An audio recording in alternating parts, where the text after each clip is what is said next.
Hello, welcome to the stream everyone. How are you doing today? Happy Sunday.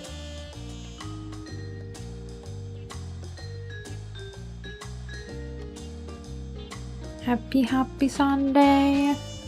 Hello Sad, hello Kitsumi. I hope you're doing well today guys, and I hope you're surviving. I hope it's not too hot for you.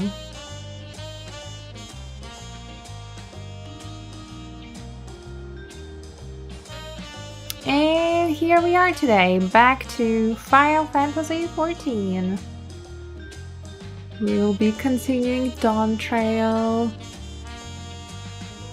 I have so much to do. We have so many quests to do in Dawntrail still. Yesterday did only like a small beginning part of it. Surprisingly it's chill enough. Surprisingly it's hot today for me. Didn't expect it to suddenly warm up. Because yesterday it was like plus 17 and today it's suddenly 23. Yesterday was nice. Today was... well, morning was alright, I guess. I was outside in the morning. So it wasn't too hot. And right now it's fine. It's fine inside. But outside it's kind of hot.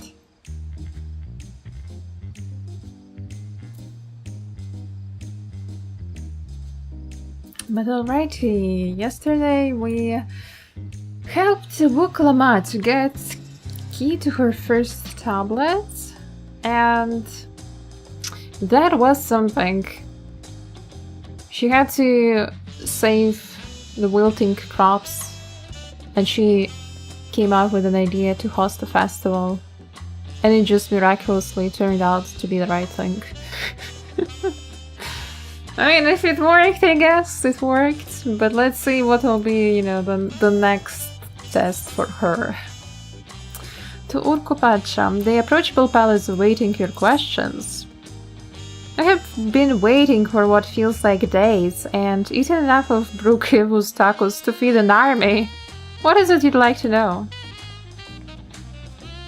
He's overreacting. We haven't been here just for 1 day. Our main concern was confirming the state of the road ahead. As I recall, to reach Urkopacha, we depart from the Arch of the Dawn, then take the road west at the first fork. Should we be wary of anything along the way? That is indeed the way to Urkopacha. After the damage wrought by the recent downpour, however, you'll be doing more stumbling than walking. But do take heart. When it comes to rugged terrain, we have a most dependable solution available. Come with me. Are we going to ride alpacas?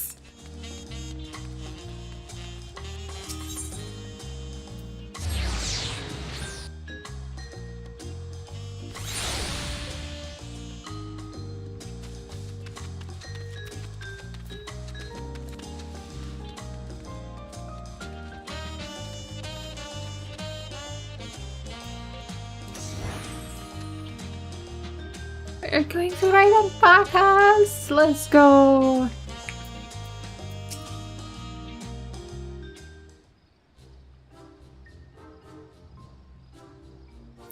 May I introduce you to our most dependable companion, the alpaca.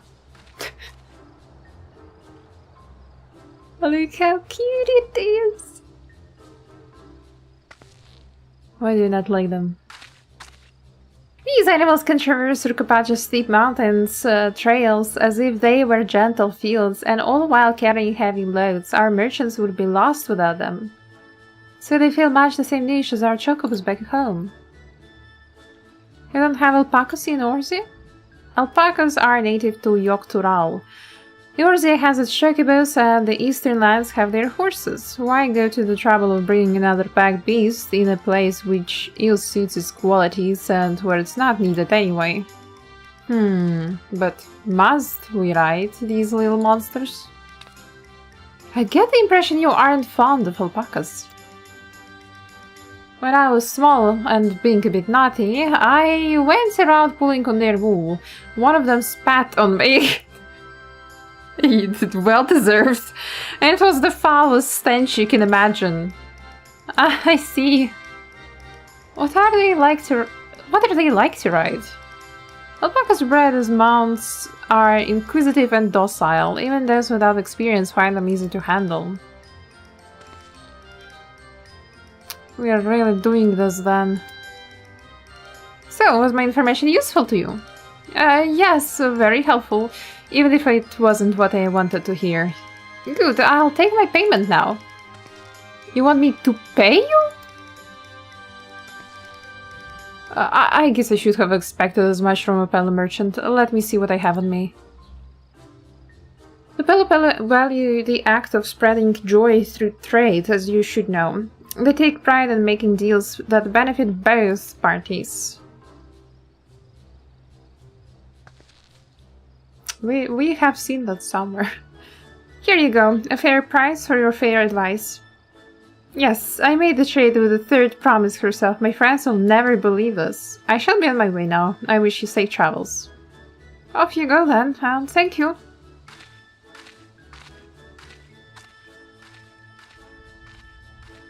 I better not get spit on again. You brought that on yourself. Remain calm and gentle, and so will I. I'm still not happy about this, but if we need to ride alpacas to reach Rukapacha, then that's what we'll do.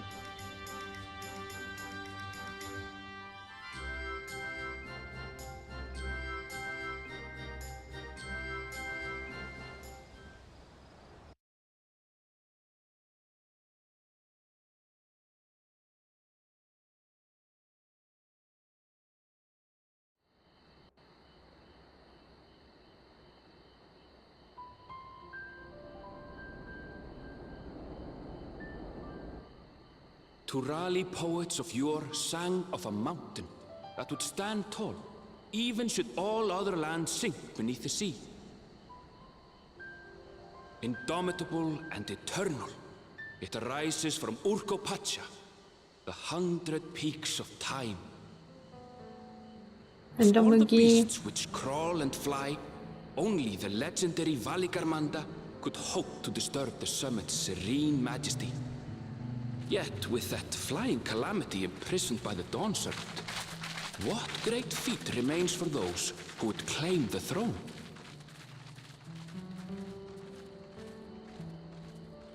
Yaktural or Kopacha?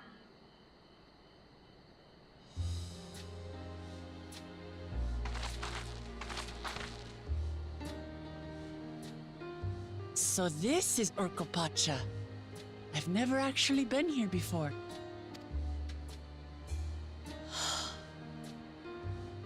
The air is so crisp and clear. Mountains everywhere you look.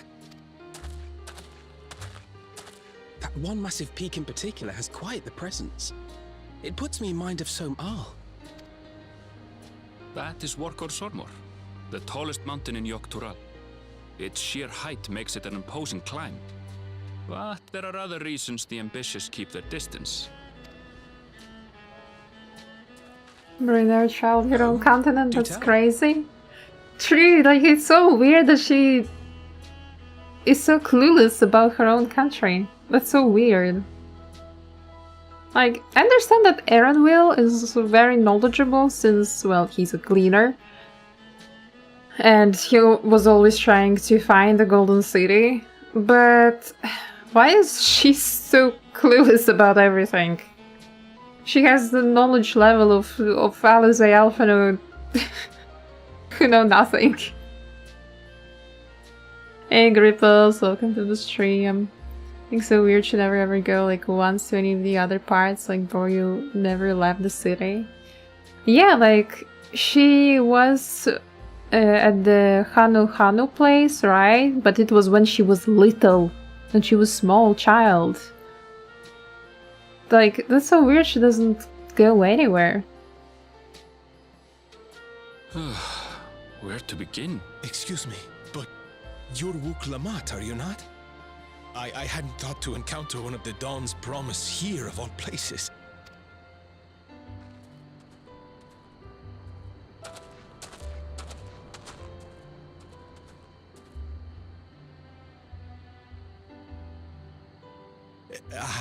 But I should introduce myself. I am Bolnok, a weaver by trade. Well met, Bolnok. We're on our way to Watranpello. Truly, I've just come from there, as it happens. I'd asked the Pelu who sell me their wool to give me a tour of their alpaca ranch. The head rancher and I shared a bottle of mezcal while he explained the finer points of wool production. Mezcal? Is that a local beverage? It's an Urkopacha specialty. A spirit made from distilled agave heart juice. Yes, and it must have done wonders for my mood, for I tripled my usual order of alpaca wool. They did offer me a discount, though, so it wasn't a bad deal in the end. Someone is bad at financial decisions. can't control himself while he's drinking. Ah, but listen to me, boring you with my tedious stories. I will leave you before you are lulled to sleep. Goodbye, and safe travels.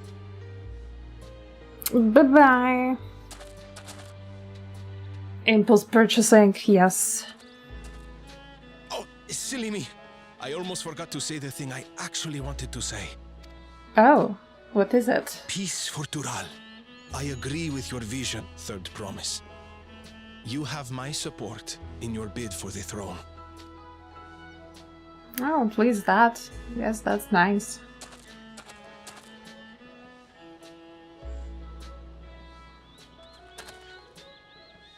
I gather from his tale we would be foolish to underestimate Pelu Pelu merchants.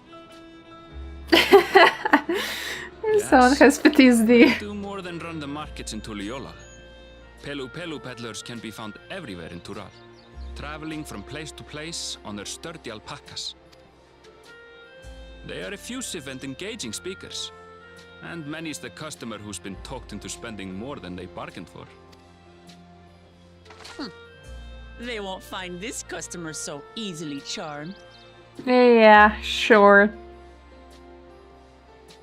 That's what Taranville's face is saying, like, yeah, Watch of your course. cars down the path, off the main road. Don't get lost. It's right there.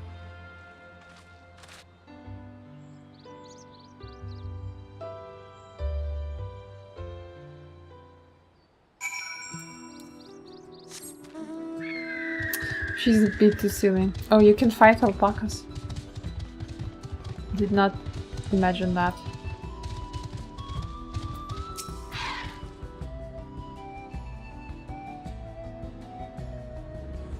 This is Vachumpelu, home of Pelu Pelu. Wuk Lamat should have arrived before us.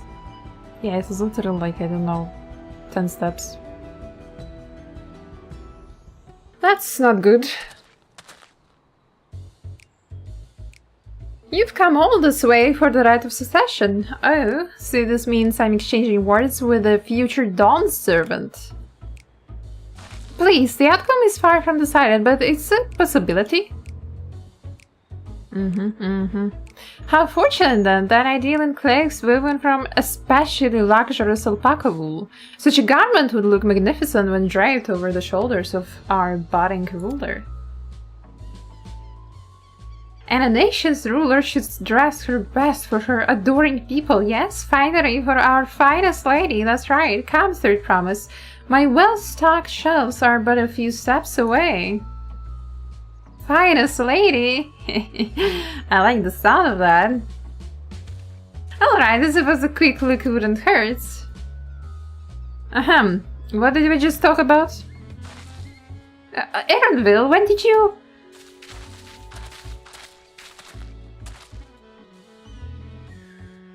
Ah, Shetona from far off Zaktural, northern winters and bitterly cold affairs, I'm told. I cannot imagine how you survived them without a lovely warm cloak of quality alpaca wool.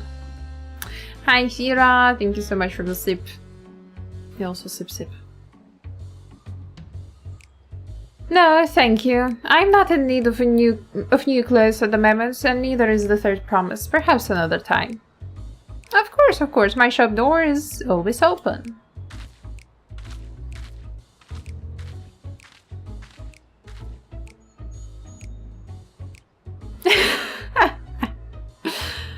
You were saying something about not being easily charmed. I was just... As I mentioned previously, the Palo people live for bringing happiness through trade. They won't cheat you or sell you defective goods. They will, however, disarm you with their deft turns of phrase, and unwitting customers like Wuk Lamat fall prey to this affable approach time and time again. He really just called her stupid. Your only resource in this is a clear and firm refusal. They won't pursue the matter should you make your disinterest plain. A valuable insight into the minds of the Palo Palo. Let us all take Aranvil's words of caution to heart. Yeah, we look at Alfie.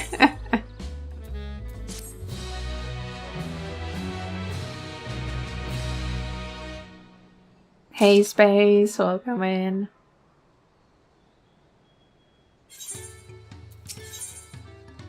Traders of Happiness. Wuk Lamat is ready to search out for the Dawn Servant's Elector. Not my finest moment, I'll admit, but now that we are here, let's do what we came to do. Find the Elector. Allow me to propose a strategy then. Kyle, Elze and I will speak with the merchants. Wuk Lamat and you, Nerendwil, might try approach travelers and passerby. I super investigate any of the other establishments which catch your eye. Should we learn aught of use, let us relay it to the third promise.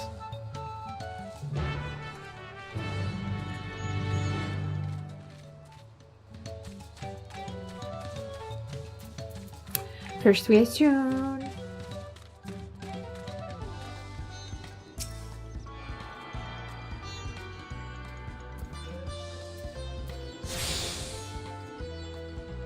Okay.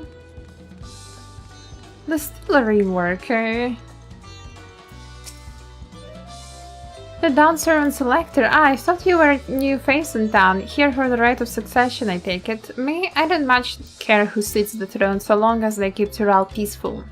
People tend not to be in the mood to relax and sip our excellent mezcal once arrows and spears start flying, if you know what I mean. Speaking of which, would you like a cup? A joy shared is a joy doubled, I say.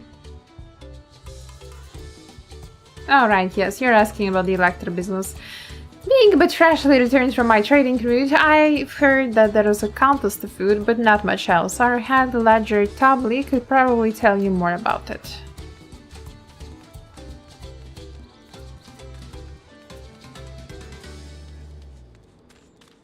Ah, there, I see you. Impatient Portrait.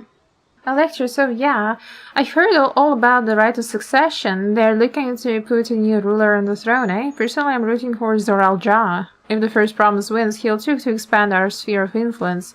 That means access to more resources and more customers in the thousands column potentially. So, many new trading opportunities to spread happiness far and wide. Others have been coming around to my way of thinking, so I began crafting goods inspired by the resilient sun. Would you care to purchase something? Please just answer my question. No, I would not. Very well. You said you wanted to know about the Elector. I could help you, but I won't. I can tell you're no supporter of Zoral Ja or his policies. Yeah, like you say, you would want to spread happiness, but how are you spreading happiness if he is first bringing war? Like, it's just contradicting. Hello there, I'm Blue. Did you have a question for me? Sorry, I don't know about any electors. You should take a moment to see our prized alpacas before you leave there. Oh, be sure to admire them from a respectable distance. Get too close and our nervous darlings so may be tempted to spit on you, and that stuff stinks. It happened to visiting Byre not so long ago. Tom Lee, that's the head rancher, was so mad at me for not giving a proper warning. No one makes a mistake without Tom Lee noticing. He knows everything that happens on this range. We gotta find that Tobley person. He sounds like he knows everything.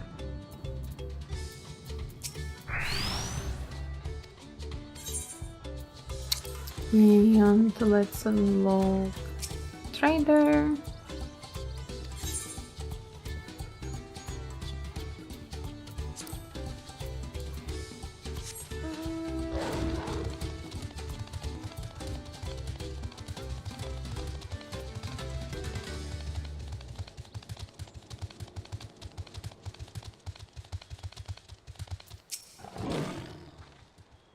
You really have to watch yourself around these silver-tongued paddlers. I almost bought a bottle of mezcal and a stack of blankets, and then there was this enchanting ornament.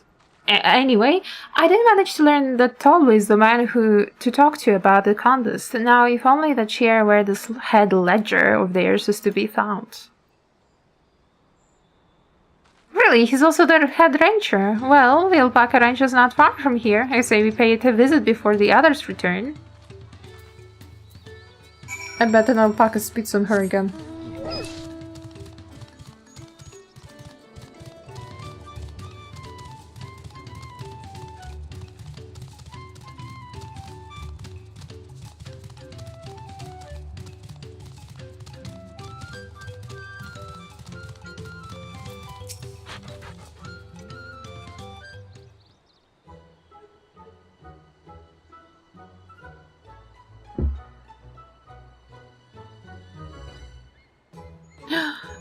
That's a lot of alpacas. Still, we know the head ledger could be here somewhere. I can't let fear deter me. Not to say that I'm scared, of course.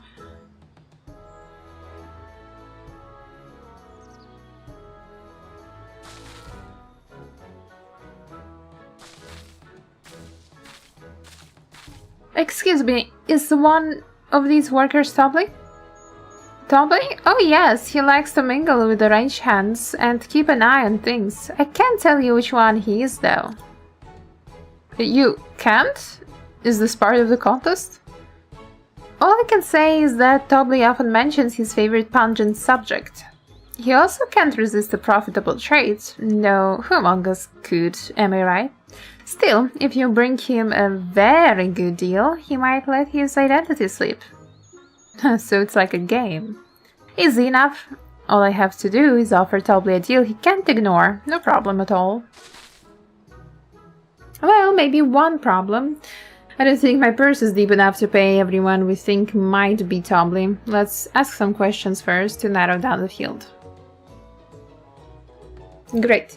We can meet back here to share our impressions.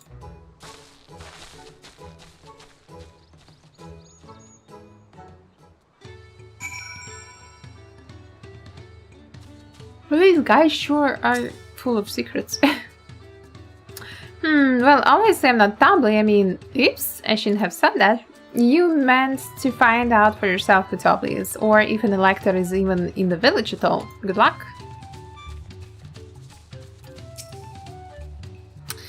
A visitor from across the salt, if I'm not mistaken. Be warned, the alpacas will spit if you startle them. I'd suggest you keep your movements slow and deliberate. Okay, he was talking about spit. You think I might be Tobley? Well, maybe I am. All I will say is that in this village none have reared more alpacas than I.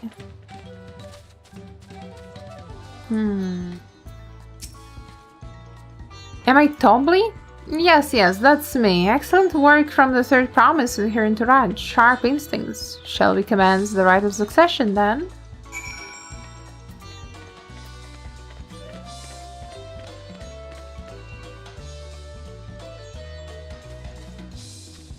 They're all sus.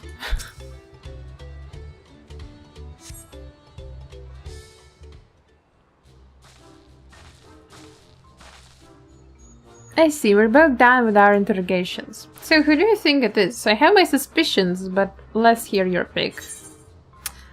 They had different names? Oh god. Well, I don't think it's the nonchalant. I think it's the diligent one.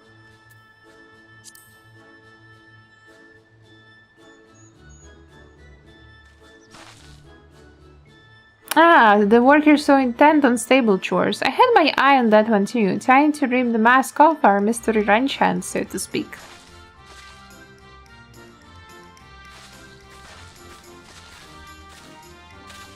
We know it's you, Tobley, and to prove it, I propose a deal. A generous sum of coin to confirmation of your true identity. An offer I gladly accept. As you have correctly guessed, I am indeed Tobley, head ledger of Vachunpalo, and head rancher of the family ranch. I am also one of Guluja's chosen electors. Aha, in a place featured in the Tuliolal saga, just as we thought. I was right to trust your instincts, and I wager this won't be the last time.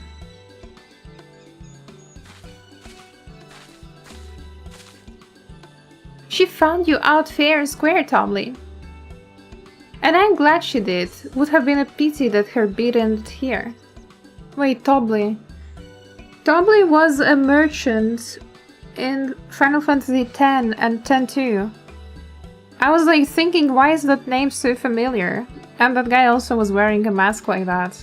That's a crazy thing they did. I didn't think they would put NPC from 10 into 14. Damn.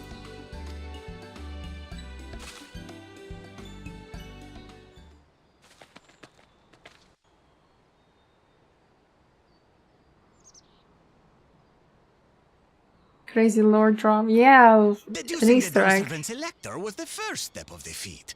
Too simple a task for this aspiring ruler, eh? Right. Not hard at all. Yeah, sure.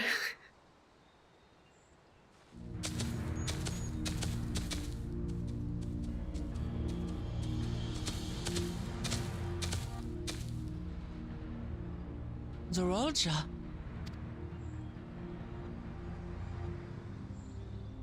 I am told the head ledger, Tobley, is to be found here. You have to guess which one of us is Tobley. That's part of the test.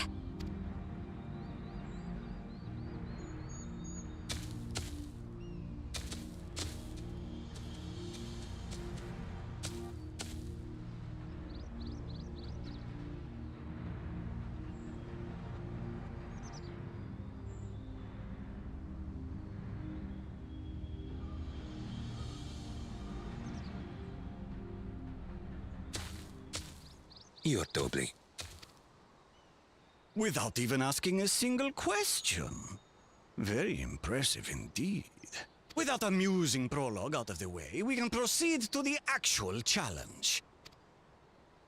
Per the Dawn Servant's instructions, I was free to devise any manner of feat. I considered a number of possibilities in the 10th column. But I think I have a good one.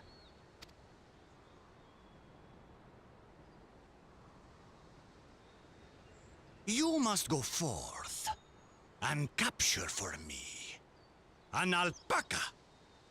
Really?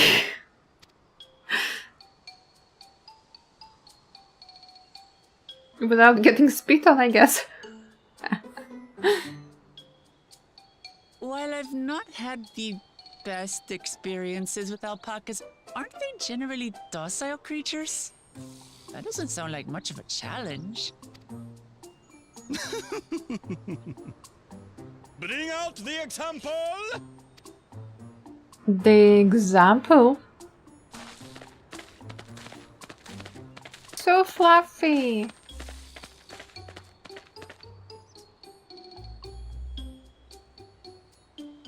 This is a special kind of alpaca. Would you please approach the animal, Third Promise? Who? Me? Well, it should stay calm if I stay calm, right? That's what Erinville said.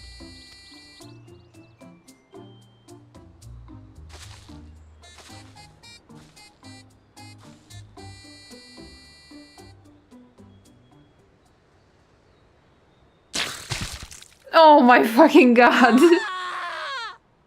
Are you serious? Monster spat on me! Oh, that stinks! I can't.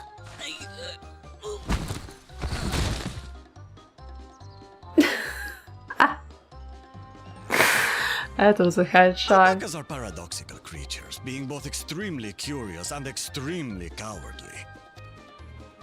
Press your luck when they're frightened, and you'll get a face full of spit, as you've all just witnessed. But the...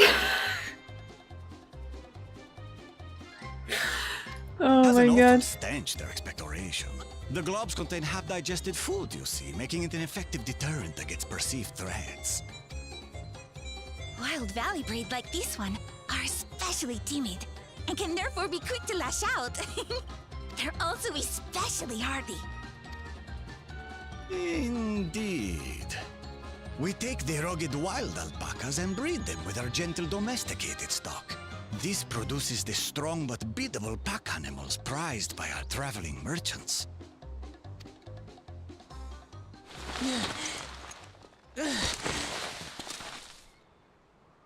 That's all well and good, but did I need to bathe an alpaca spit for you to make your point? Yeah, that's a good point. So, the task is to catch a wild alpaca. That is correct. But be warned that it is a feat easier said than done.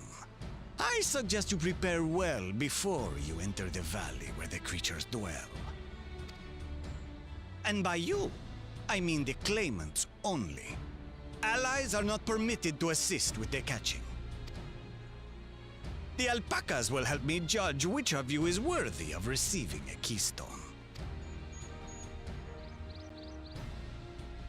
That's I'm sus. to chase down a fluffy, spitting demon, and that somehow proves I'm fit to rule? Hey her, welcome to the stream. As I said, the Dawn Servant granted me the freedom to decide my challenge. And when you reach the end of the ride, I dare say you will understand why I chose what I chose.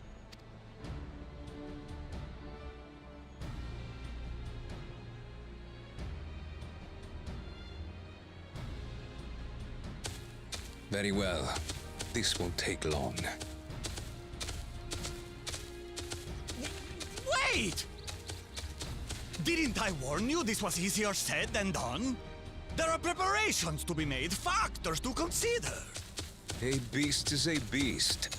All yield to strength.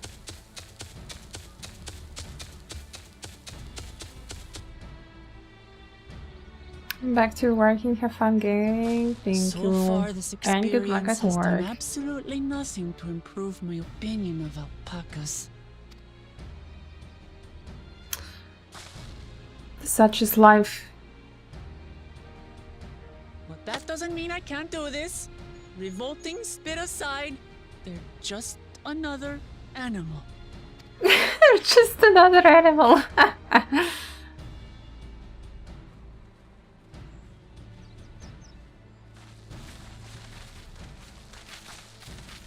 Are you all right, Wuk Lamat? We thought we heard you scream. Yeah. The third promise does not scream. It was more of a startled yelp. Startled yelp. Scream, in other words. Startled yelp. Did you find the Elector? Yeah, and we have our test Oh, as we well. certainly did.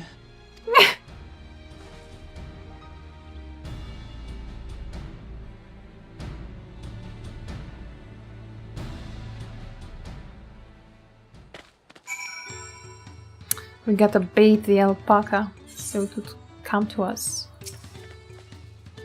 I had to go and wash that nasty stuff off my face. I think I got all of it. But would you mind taking a sniff for me, just to make sure? The stench has ruined my sense of smell. Hey, I saw that look! I'm not gonna sniff your stinky face. The Feet of Gold. Daredevil wishes to discuss the Feet of Gold.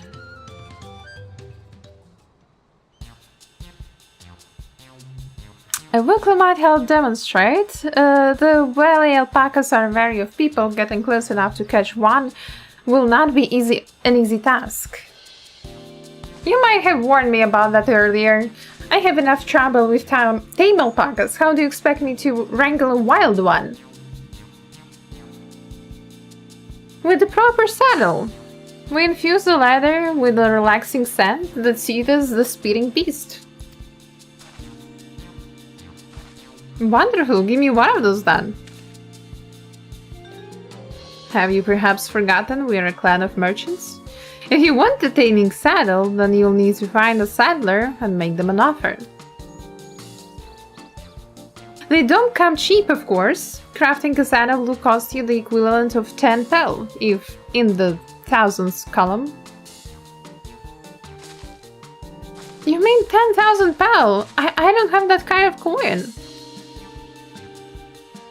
Converting to gil, that sounds to around 1 million or so. We're happy if we all pitch in. Alfino. No, this is my feat to accomplish. I won't feel right about having others pay the cost. I'll find the money somehow.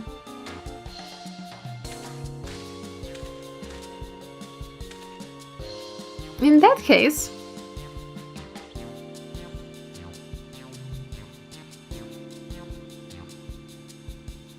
that basket of wool is worth the sum you paid me earlier, 1 pel in the hundreds column.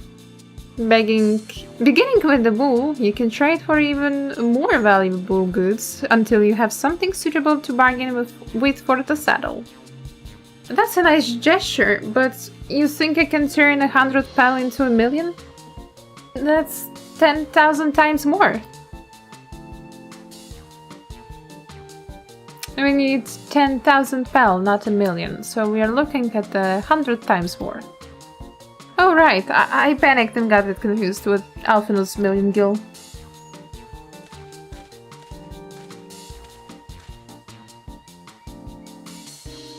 I'm not so sure about this trading idea. You were almost talked into buying a cloak you didn't need mere moments after you arrived.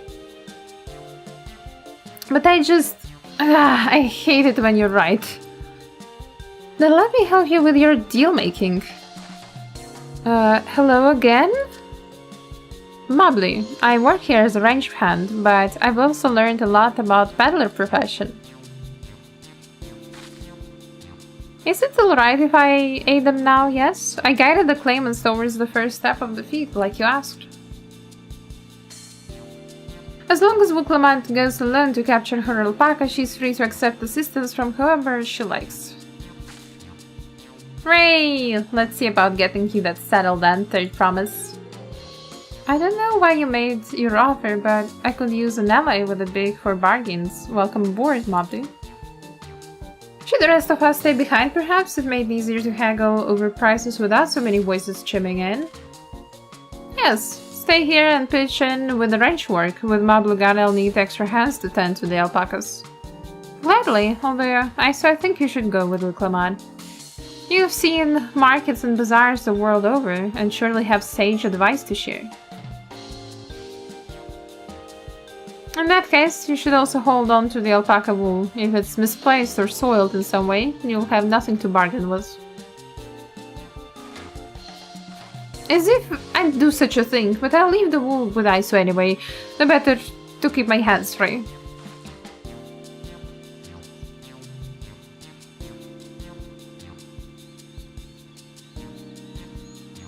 To begin, I suggest we try trading the wool to Hovlade, the saddler. He won't agree to the deal, of course, but it will give us an idea of how much he'll accept for his wares.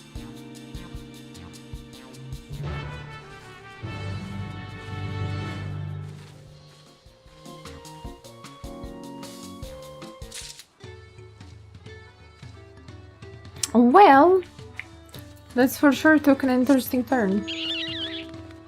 We just have to trade. Would your flight be always like me to go? It's always me that has to go. I would just want to stay and pet cute alpacas.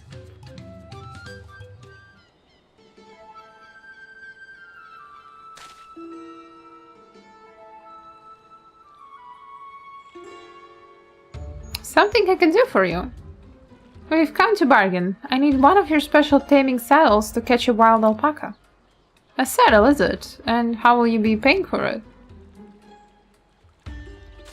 With this basket of fine alpaca wool. His face! Like you gave him some shit. What use does a saddle maker have for wool? Besides, this would barely cover the cost for a single strap buckle. Offer me something I actually want.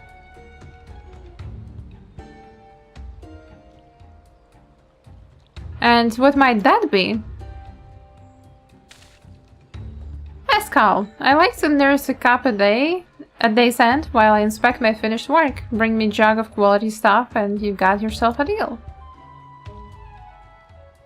This bids well for us, Sir Perma. Such mescal can be had for only 5 pel in the thousands column.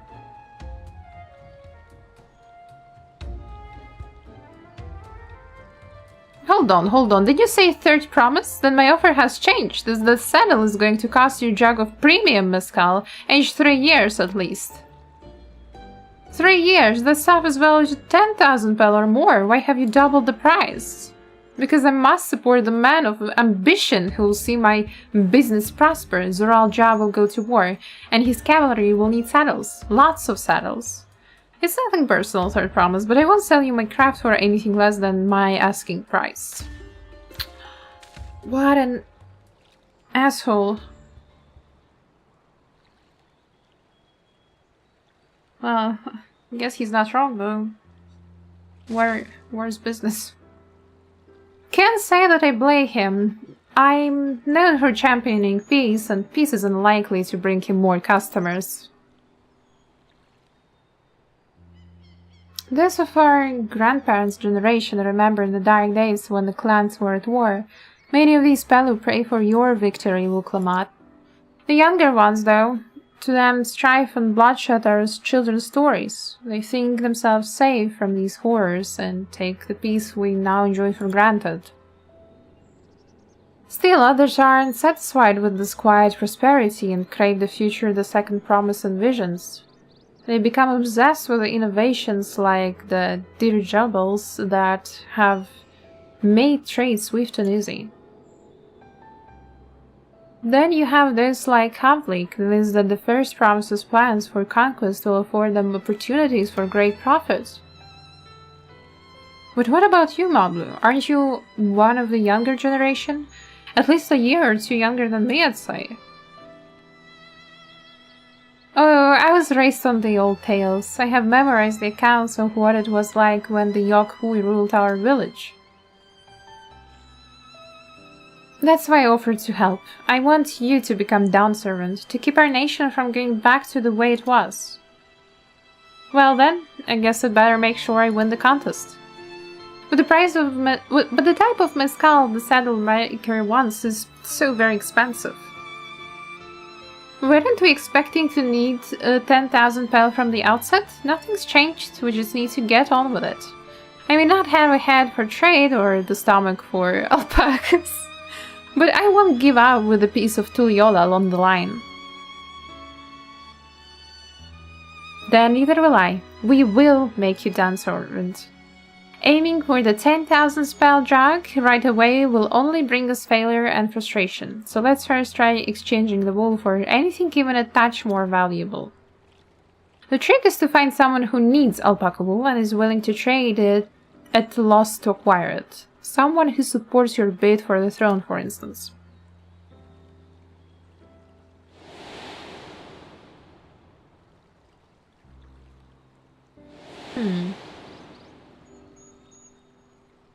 The Weaver guy. Of course, the Weaver! Molnok was his name, I believe. He went out of his way to say he agreed with my vision and he was here to buy wool. I think I remember the direction he was going for, but for now, let's head back to the route where we first met him.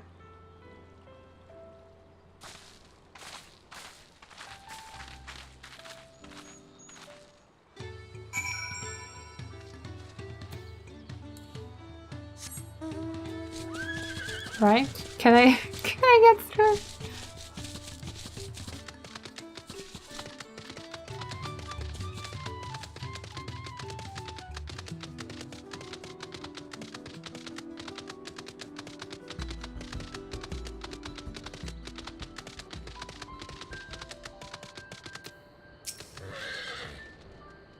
This is the spot. After Bolnok talked to us, he walked off to the south. Then he was probably going to Ikuvusin. Most visitors to Wanchumpelo end up staying there. Let's go and check, shall we?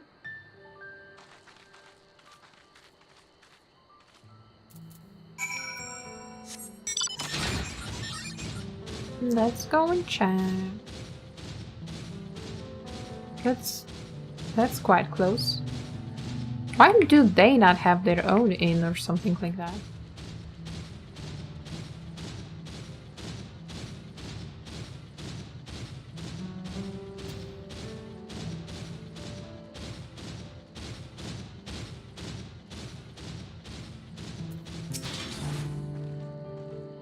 Can I have the basket, Isa?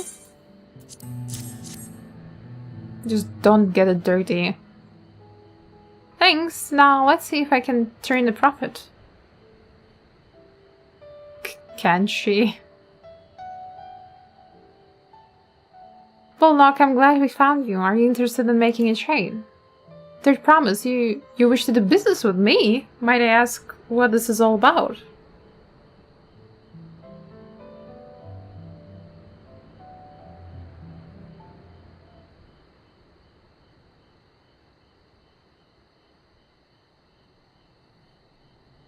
I see, so the goal is to turn basket of wool into a jug of 3-year-old premium mezcal. Then allow me to invest into your efforts. Peace in Dural is what allows me to cross freely into the lands of my suppliers. Naturally, I would prefer that one pledge to preserve that peace win the throne. Thus do I humbly offer you this wool poncho, a small token that I pray contributes to your victory. Oh, that's fine craftsmanship. A garment like that would easily fetch 5 bell in the hundreds column. That's very generous, Bullnock. Thank you. I promise I won't let you down. I have every faith in you, Third Promise. May fortune bless your future dealings.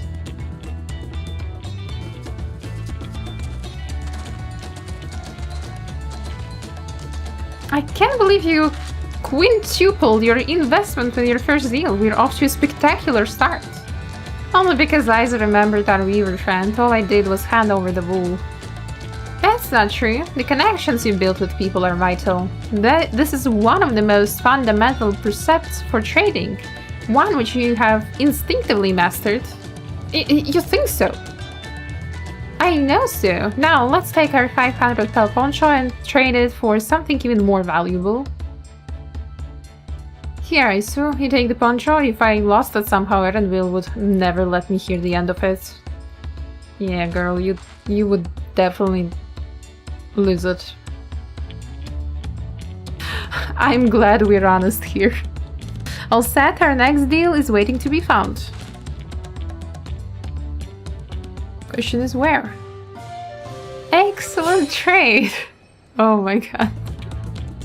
Success! You traded a 100 pel basket of alpaca wool for a 500 pel wool poncho. I did not expect it to have special screen.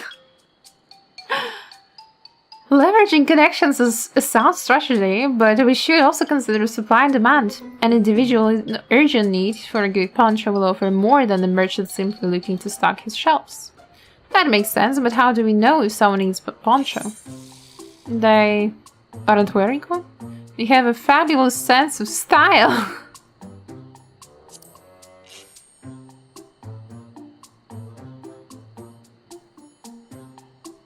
That's the obvious answer, isn't it? We look for a person without a poncho and hope they're eager to buy ours. Yes, there you go. We find the demand for our supply. So, where should we begin our search for prospective buyers? There are any number of places, but we could do worse than starting right here at the inn. There might be interested travelers.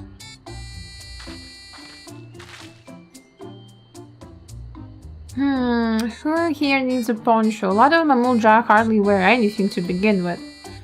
Those are probably Landsguard or Sellsword. Mamulja, who soldier for a living, prefer not to wear much above the waist. It hampers their movement. So even if they have bared shoulders, Mamulja carrying arms can be struck off the list. Not? Strike not?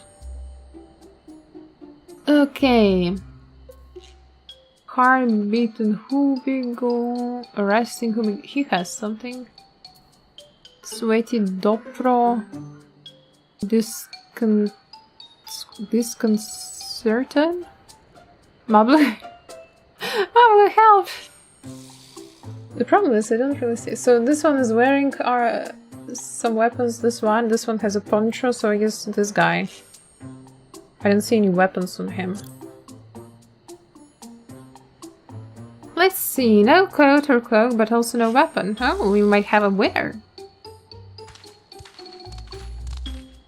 Hello there, friends. You're not a mercenary by trade, right? I was curious about your bold choice of dress, or lack thereof. Oh, it was no choice of mine, believe me. I was attacked by beasts on the way here and barely escaped with my scales intact. My coat was not so lucky. I'm actually a toolmaker from Tuliolal and was dressed quite smartly, all the better to show the fellow I'm a man who takes pride in his appearance and therefore his work as well, but now look at me. Well, sir, this is your lucky day.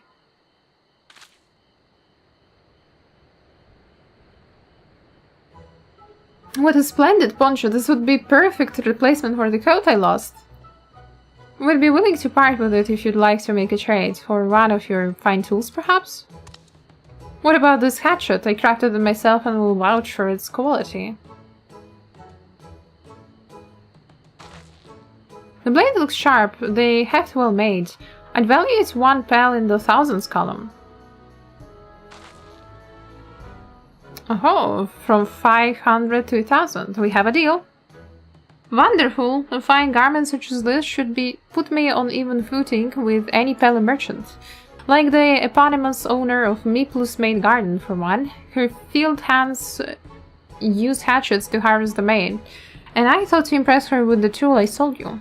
No matter, I have other wares to sell. Glad I'm to have met you. Well, I guess we know where we could go to trade something. Did you hear that? We already found our next bar. To Miplus Maid Garden, let we go. Yes, but it's a fair distance on foot. We should take alpacas.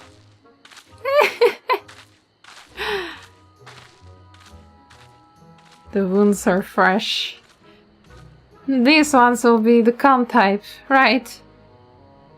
How the fuck do I know? Excellent trade! Let's go! We have now 1000 pel. I need just 10 times more.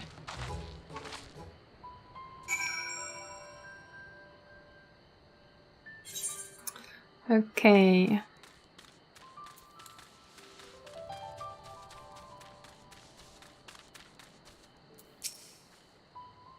Well done, recognizing that toolmaker is a potential customer. If you mind to change professions, you'd make an excellent merchant. A Moblu's dream. Wuk Lamat steals herself for the right to find your next trading partner. Before we get moving, you should be the one to hold this. Yeah, give me the hatchet, otherwise you'll break it. With that, I suppose we should hop on the alpacas Mablu has so kindly provided. He doesn't seem happy about it.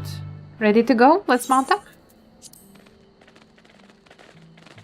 Whee! And it's off to the maid's field we go. Please don't spit, please don't spit! You'll be fine. These ones are accustomed to people. I still don't trust them. You have a knack for riding, no matter what you say. Without our alpaca friends, we Pele would never have become traveling merchants. Can you imagine walking all the way across Tural?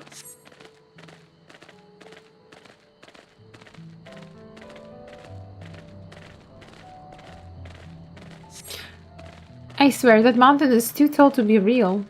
What Korzormor? Wasn't that the name? A forbidding sight, isn't it? One I've never appreciated up close.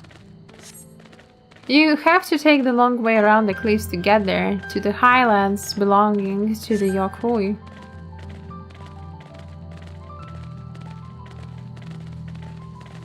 So Mablu, you said you were learning about the peddler profession. You don't care for range work?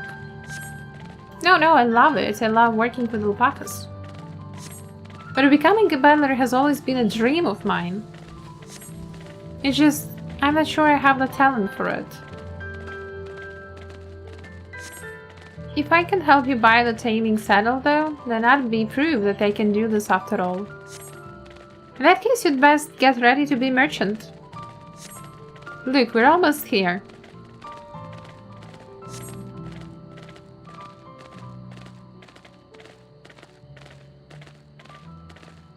Hopping. They're so fluffy butts. I have such fluffy butts. I saw either cornet.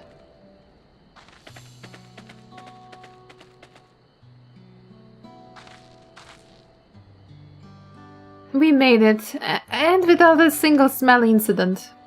I sent the alpacas back to Ikulvo Inn, so we'll walk along the main road when we return to the village. Speaking of roads to travel, we were adopted by the Dawn servant, weren't you, Third Promise?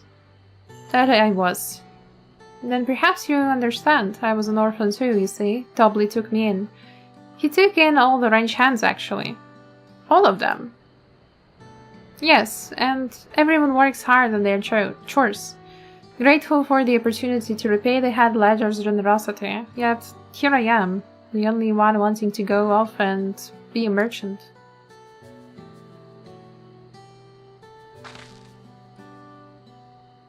I'm sorry, I don't know why I'm telling you this. We need to keep trading things for your saddle if you are to prepare for the Feet of Gold.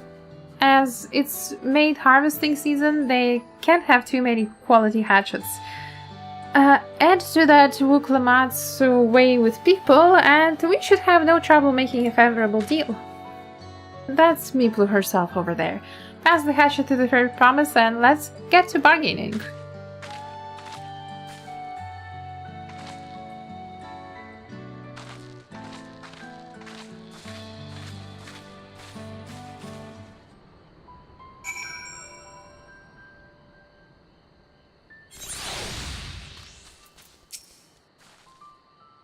You have that little axe for me, called the hatchet. You silly cat. Thanks. Now to see what we can get for it.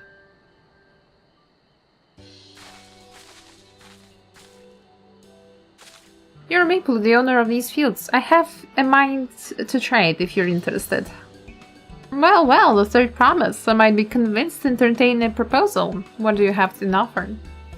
This hatchet, forged by a seasoned artist on the razor edge of this exceptional tool, will make light work of your craft. The quality is acceptable, I suppose. I offer you a large sack of made leaves in exchange. A sack of made leaves is valued at 1 pel in 1,000 column, the same price as the hatchet. This deal would bring us no closer to the mescal. If I may, Mistress Miplo, it's harvesting season, is it not? Does not the demand for hatchets afford them a higher value? It is indeed the season, which is why I procured an ample batch of tools well in advance. We missed the window for demand. In that case, we'll have to fall back on connections. Think of it this way, a generous deal here will put you in the Third Promise's good grace. Surely that's worthy of consideration. I do not wish to give offense, but I must tell you that I stand with the Second Promise. His innovations will improve every aspect of our lives, I believe, including farming, and I will no longer have need of hatchets. I assure you that I have nothing but respect for Wuk Lamat. This is why I am prepared to purchase a spare hatchet at a fair price. I suppose it is fair, given your reasons, but we ourselves would be no better off for the transaction. How about this then? If we were to help bring in your harvest, would you give us a better deal? As a matter of fact, I would. Until Quona reforms come about, I can always use more hands in the fields. And you can go ahead and add our labor to the bargain. Is it value to tip the scales? How could I have forgotten one of the most basic rules of trading? You can rest here if you'd like, Mablu. Ice and I have made together. Oh no, I'm helping too. Off to the fields then. And mind you pick the healthy leaves. I'll take 5 good bundles from each of you.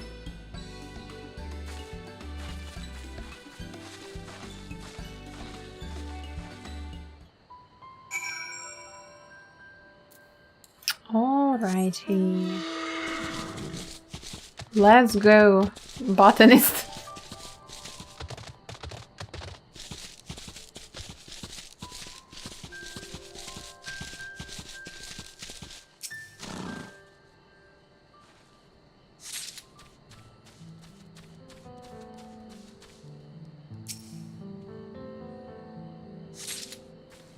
There is a vista there.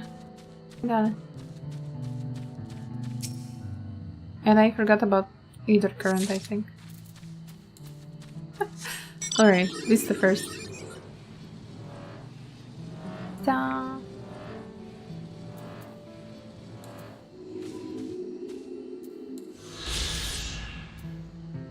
Made garden.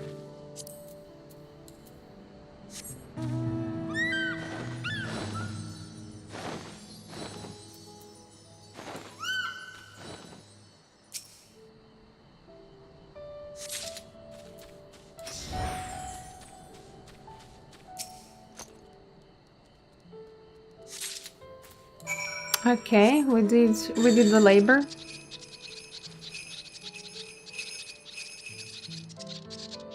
Didn't I see solar here? I did. For a fact I did.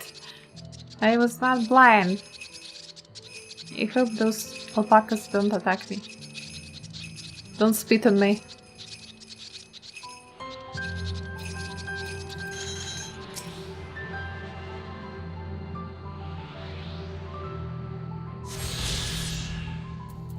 Yippee! That's the first one. Out of how many? That's 9? 4, 5? Okay, that's 10. It's 10 in each location? Damn. That'll take me a while. Before I can fly.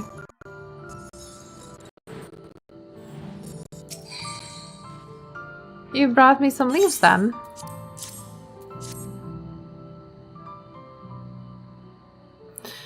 An acceptable harvest. We'll see how your companions fared before I make any decisions though. Don't forget the 4th quest one. Yeah. I mean, not only the 4th quest, you need to finish specific point of MSQ anyway. So, not like I could go flying right now. The quests are not even available now. Here we brought our share as well.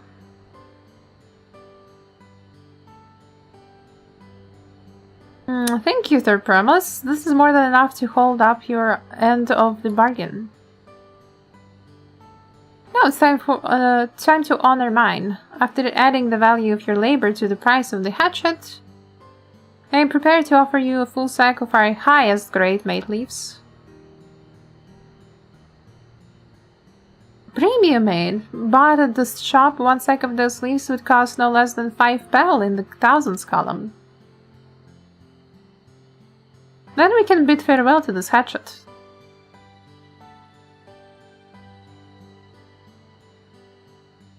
I'll give it a good home.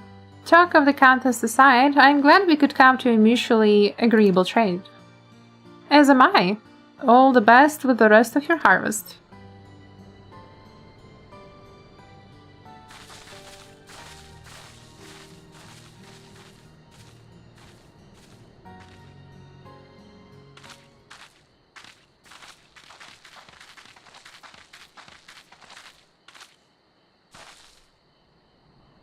Mablu? What's wrong?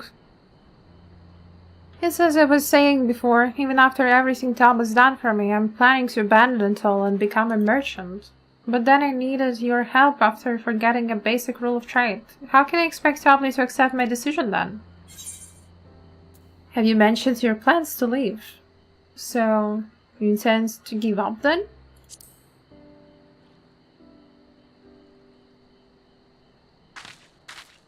I can't. After getting a taste of real trading, I want to be a merchant more than ever.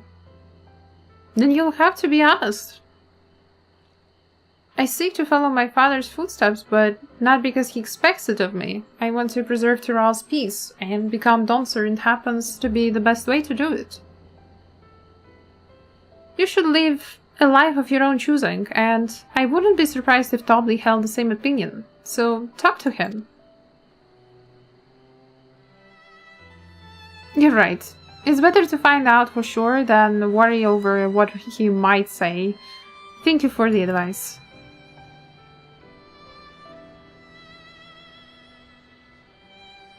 But first we have a saddle to buy. I want the success under my belt so I can be sure of my decision.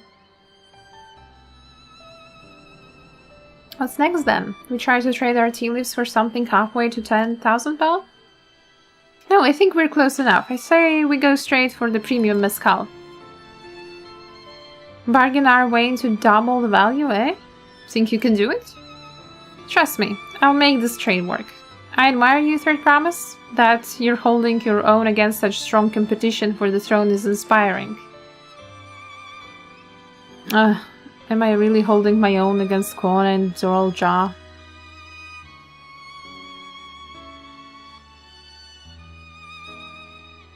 I mean, of course I am. I'm Wuk Lamat of the Dance Promise after all.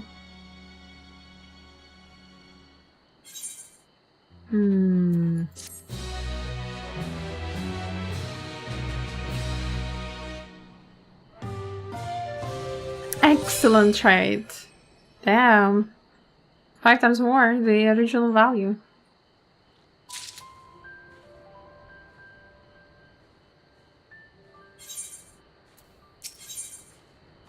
A premium deal. Wuk Lamat has her eye on jug of premium mezcal. Before we go, let me give you the mate leaves. I don't need to risk proving Karen Ville's point. Ready then? Our next stop is Mezcal Distillery. Go, go, go, go. So, I guess we can just teleport back. It'll be faster.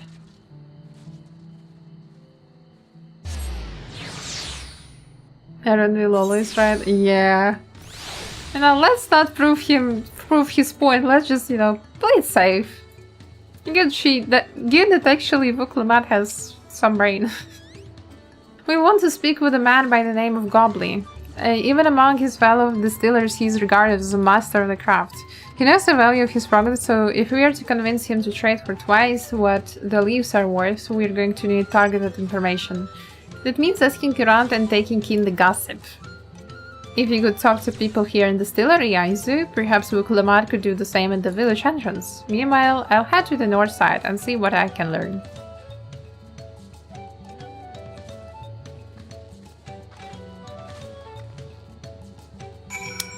Alright. Me, I'm a chef from Tuliolo. I often come here to buy Goblin's Mezcal, the finest in Tural, according to my customers. He always brings out a jug during our dealings, but I can't handle the stuff too well myself. I take small sips, not wanting to be impolite, you understand, but still end up so adult as to agree to whatever price he quotes me. It would be nice to have less potent refreshments during such conversations, else I might have to seriously reconsider our arrangements. Of course, he's making his customers drink. Suli. Gowley might be a deft hand at distilling, but he's got no sense when it comes to appearances. Rumor has it has been invited to the palace for business negotiations. If he presents himself to the court wearing his usual rumpled attire, though, he'll be laughed out of Sunperch. Okay. He has problems with fashion sense. There's not much I can say about Goblin, but I can tell you what Goblin's been saying. The other day, he was muttering about monsters prowling around the Goblin jaws. That's the fields where they gather ingredients for the mezcal.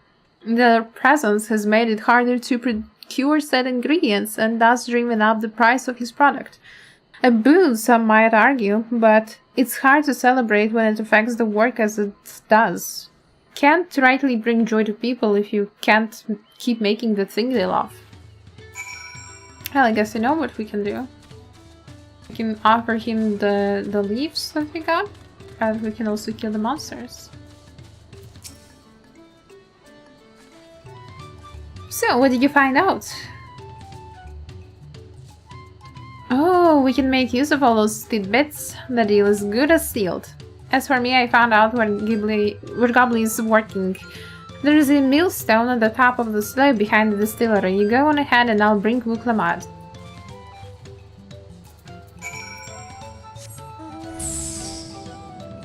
Climb up.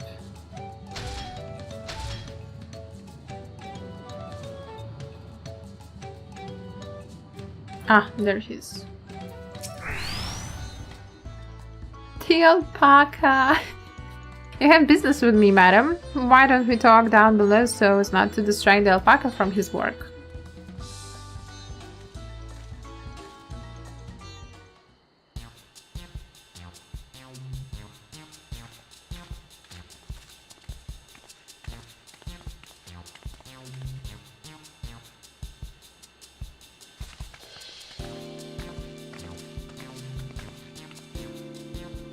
Now, what's this about? Keep it brief if you would, I'm a busy man.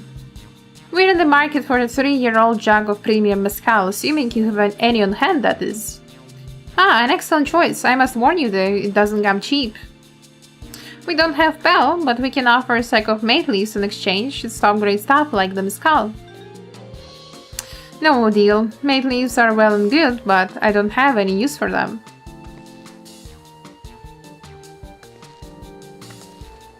No deal, just like that? Still, I'd had to send you away empty-handed. Why don't we sit and chat a while over a cup of mezcal? Now, the real bargaining begins. Which of our cards do you want to play first? The Hoobigus Chief distaste for strong drink.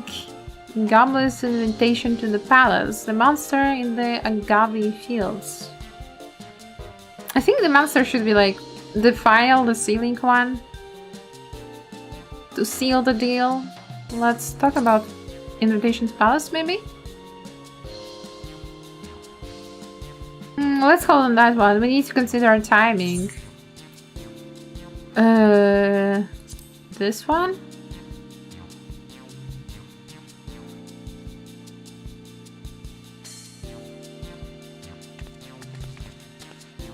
I appreciate your hospitality, but I'm afraid I can't hold my drink. I've heard one of your regular customers, a Hoobigus chef, is the same. Seeing as not everyone can enjoy mezcal, I wonder if you might benefit from having other refreshments to offer.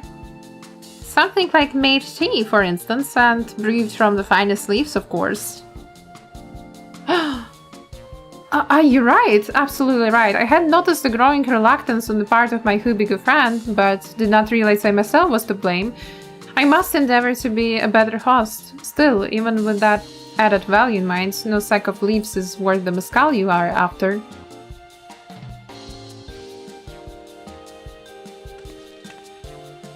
Should we offer to call monsters, causing them trouble?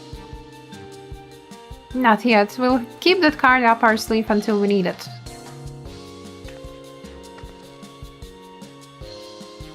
As I expect you're aware, the rite of succession is currently taking place. That's why the third promise has graced us with her presence.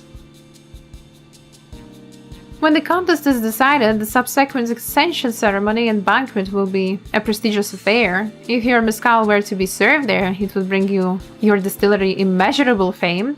Wait, can it be that your rumored invitation to the palace is to discuss that very possibility? As a matter of fact, yes. I must admit I'm still reeling from the abruptness of it all. It would be a great honor and opportunity if I can secure the deal. Well, I should think your exceptional mezcal would speak for itself. That said, there is no such thing as being too prepared, and first impressions last. You'll want to be wearing your very best when you walk into Volok Shunsa. It would be such a shame to miss the chance of a lifetime simply for want of proper garments. Huh? Is my sense of fashion that bad?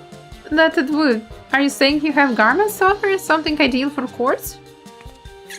We have no garments on hand, I'm afraid, but we can provide you with the next best thing. An introduction to a viewer. His name is Bolnok and his works are highly regarded in Tuliolal.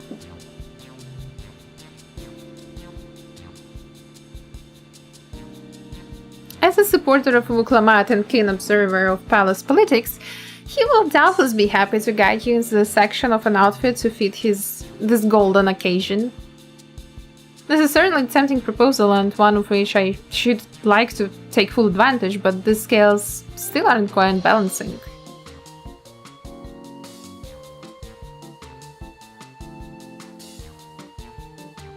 Say, weren't there monsters running amok in agave jaws? That's a problem we could easily solve for you. Truly, I would be most grateful for your immediate assistance. I was resigned to hiring sellsword to clear them out. factoring in that saved expense and an introduction to a trusted weaver, this is shaping up to be a sound bargain. Alright, you have a deal. Yes, I knew it'd come around. Give us a moment and Isu and I will take care of those prowling nuisances. In the meantime, I'll use the time to pen an introductory letter to Bolnuk. The fields you're looking for are just north of Vachun Pelo. Be safe.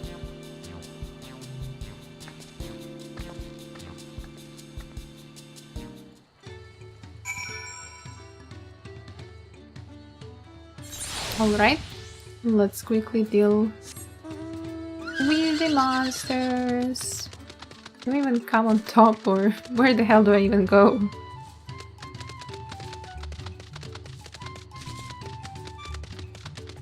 I think that's a dead end. Alright. Whee!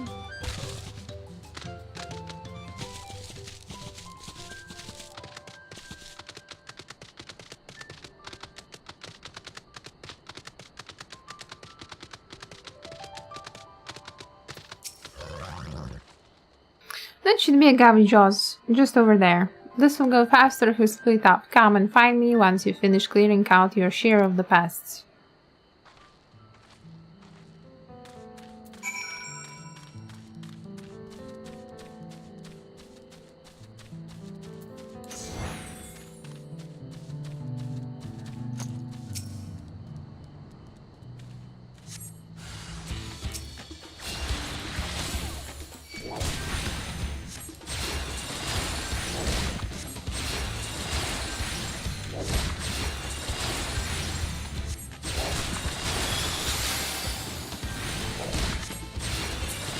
That was a weaker size.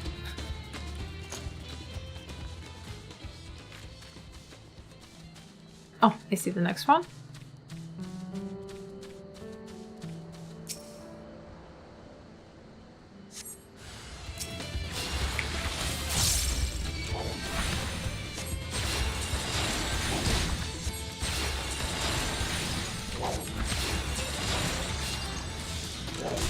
I don't think I need regen, but okay.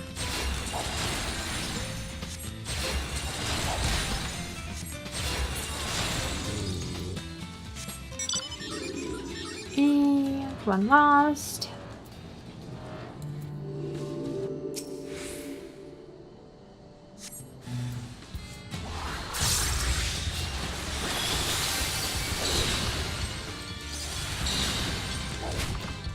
Damn, that's so nice.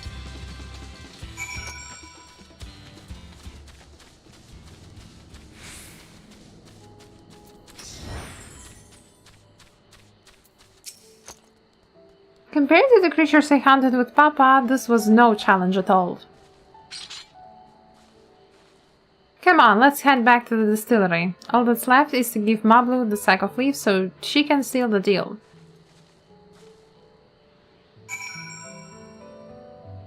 I wonder if there's 27 yalms to east. 27 yalms to... Right above me! Hello Gray, welcome to the stream. Oh, come on. No! Okay, only one of them.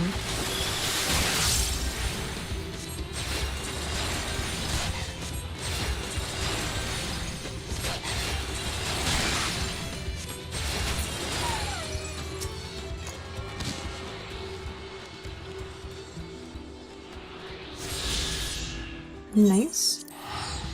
Okay, I guess we are finally getting the saddle. We're getting the bottle of wine first, and after the bottle of wine we're getting the saddle. There is a vista. How do I get to there? Wait a second. I need to get to the vista.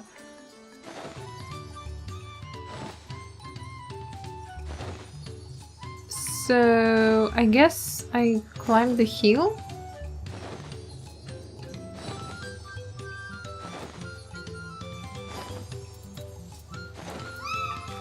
I guess you can't climb there, after all.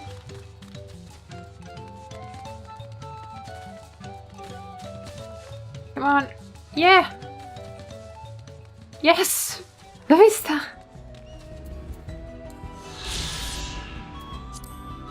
Easy. Alright. Those monsters were no trouble for you, it seems. Now, if I could just have the sack of leaves. Thank you for looking after our precious trading goods.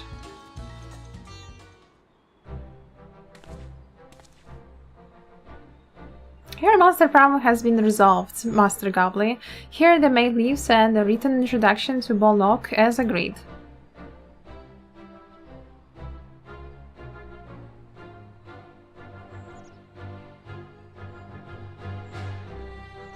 Then the deal's done. Here, your jug of premium mezcal aged 3 years. Please accept it with my compliments.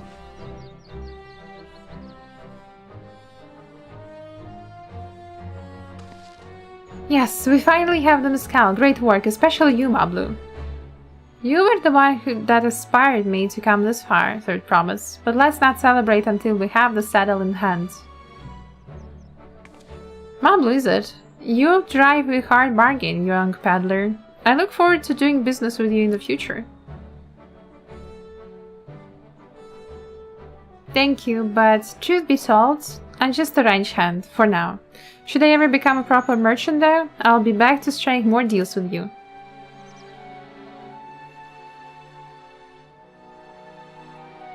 Hello Zata, welcome to the stream and hello Space. If your son is going shiny well, and you're doing Final Fantasy time. Yeah, I'm doing well, thank you. Woke up a bit too early today, so I am definitely EP. But at least having fun with the story so far. Wuk Lamat in the saddle. Wuk Lamat is ready to return to Havli. Even at the palace, I don't think I held a 10,000 pel jug of anything before. My hands won't stop shaking. Here, you better hold on to this until we get into the saddle maker.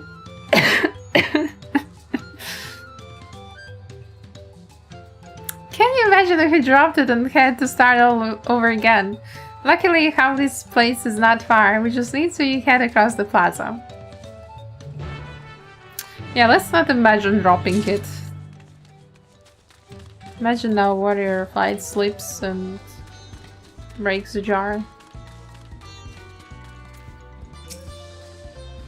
This is it, the trade we've been working towards.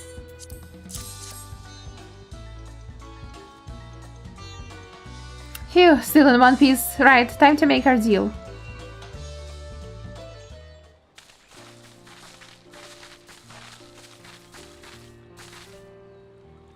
Get your tools ready, saddler. We brought your precious mezcal.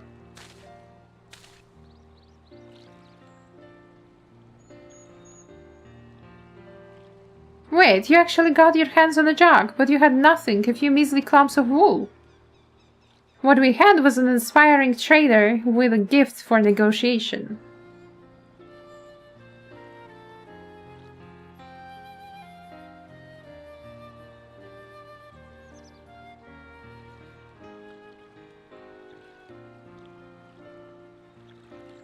Although it's sooner aid to no claimant but Zoral Ja, I cannot go against the guiding principles of the Pelu Pelu. The trade is a fair one. I'll craft your saddle, Third Promise. Great!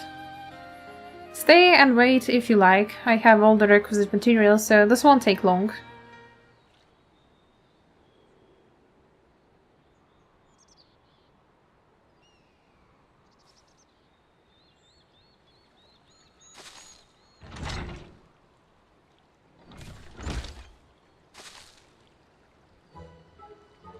Your commission is ready. Catching a wild alpaca is never a simple affair, but you'll have an easier time if it's with one of my saddles. No, if you don't mind, I have other work that needs finishing. Ah, I can taste that smooth mezcal already.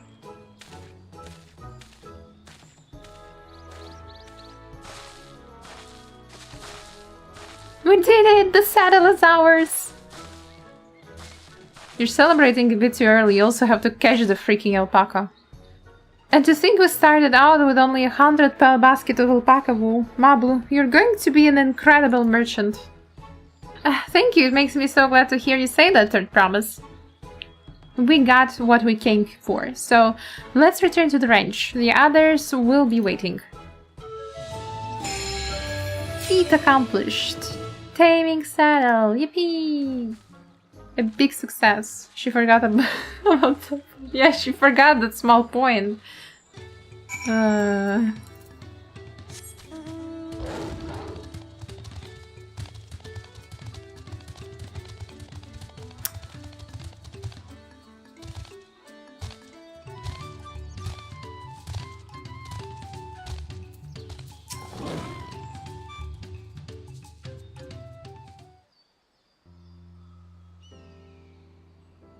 You acquired the saddle then? Yes, and thanks in no small part to Mablu. Before you rush off to catch an alpaca though, let me teach you how to saddle one. I'll bring out one of our wild-born friends so you can practice.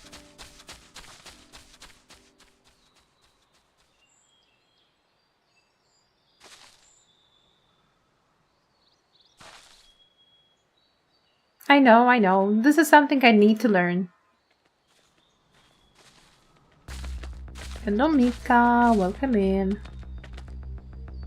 The horror in her eyes. The fearsome opponent, the alpaca.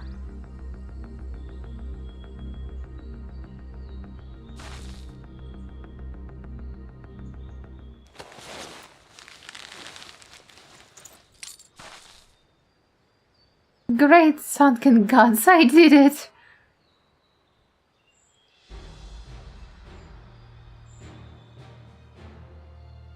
He hardly seems bothered, much less inclined to spit, as if he was completely accepting of Wuk Lamat's touch.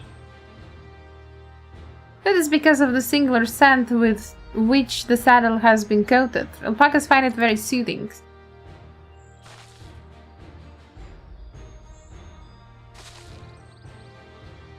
You know, I've never taken a good long look at one of you before, but you're actually kind of cute. You've only noticing that? Azrael Ja, he's back. Whoa, why is it golden? Having done exactly what he set out to do. That alpaca he's brought, is it just me or is it glowing? I've heard tales of such a beast. They say the golden alpaca lives a solitary existence deep in the valley, where it shuns the company of both man and its own kind. Hi Naki, welcome in. I'm okay, thank you. How did he manage to snare a prize like that? A beast knows its batters. Faced with overwhelming strength, it will yield rather than risk death. An apt illustration of how greatly the power of the first promise exceeds yours, Wuk Lamat. Strength alone won't win him our father's throne. I'll be the one to find the Golden City, and then Tural can remain at peace. An everlasting desire for peace can only be forged in the fires of war. To unite as one, the people must be taught. They must suffer the horror and the hopelessness firsthand. Exhaustion from prolonged conflict, the wages of war, merciless nature. These are what moved the clans to join in the founding of Tuliolal all those years ago. Consider the younger generation of this village. Since birth they have basked in unbroken harmony, and behold, They regard war not as tragedy, but opportunity. Thus does the resilient son seek to provide education.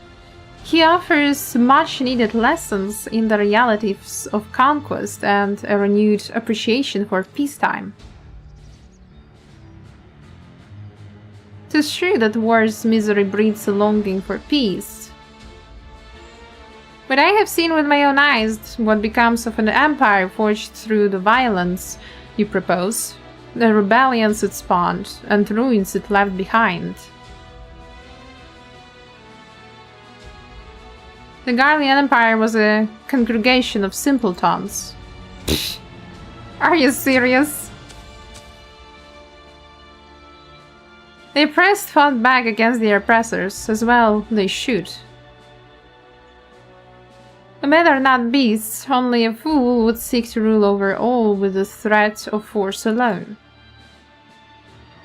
This is why Gulu Jaja did not elevate the Mamulja, why he treated all clans with equal respect. However, the first promise has his gaze fixed upon more distant horizons. He would unite not only Tuliolal, but the star in its entirety. What? Why? I need not explain myself to you.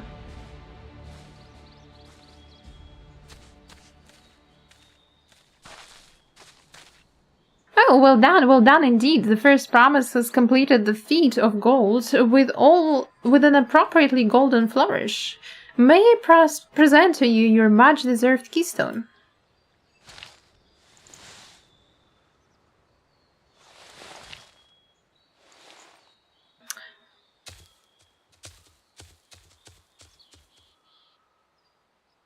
He's always been like that, never sharing his innermost thoughts with me or even with Kwana.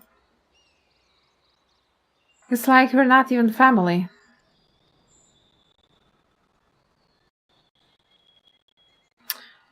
This guy's weird.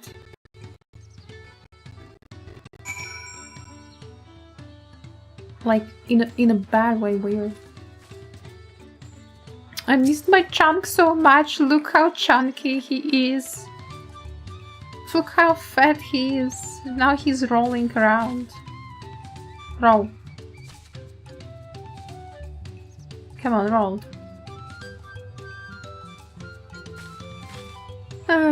At this time I didn't wake up at 2 PM.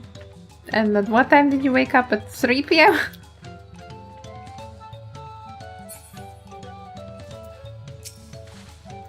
I'll ponder his roll and he's rolling! In his mysterious later. Right now I need to think about finishing the feat of gold. I have my saddle, I practice how to use it, so lead on to where the wild alpacas roam. The valley of Orunkanka is northwest of here. Come on everyone. Even if we can't enter ourselves, we can see Wuk Lamat off on her hunt. At 12 PM? Not AM, that would be midnight. Tsunaki woke up at the midnight to eat some side food based choice.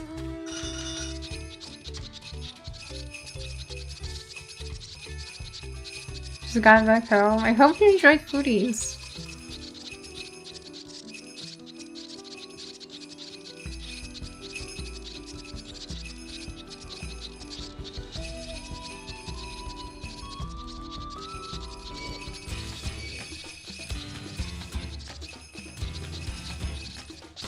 Oh, come on, lose aggro. Go away, go away.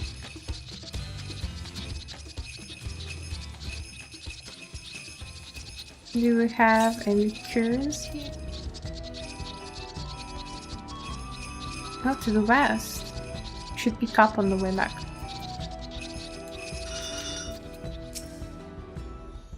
I can do this. I know I can. Cheer and Wuk Lamat. Alright. Let's cheer.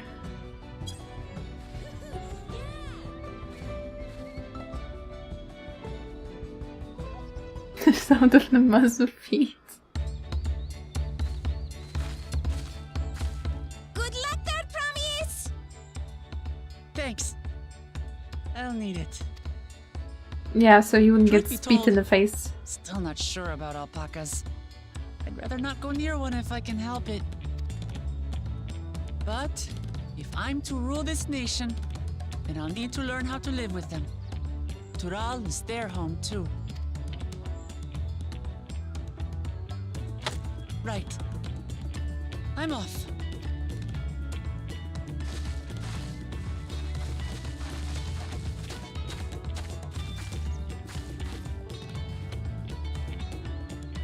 And now So shall it's we head like back to the ranch, or she's going the wrong way. I'm staying here. As will I. Wuk Lamat is alone in this. The least we can do is stand watch and await her return. And Alfie's like, you know what? Nah, I'm not waiting.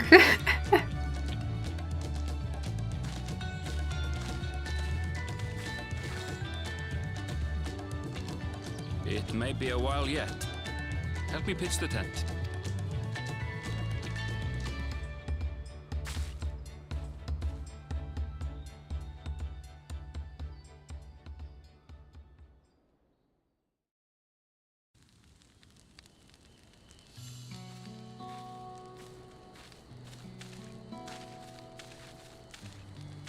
Trust a gleaner to come prepared for anything. What's a gleaner?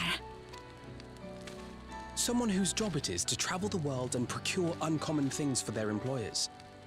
Erenville specializes in finding animals, I believe. But aren't you a Shaitana from Shaktural? Why did you cross the salt?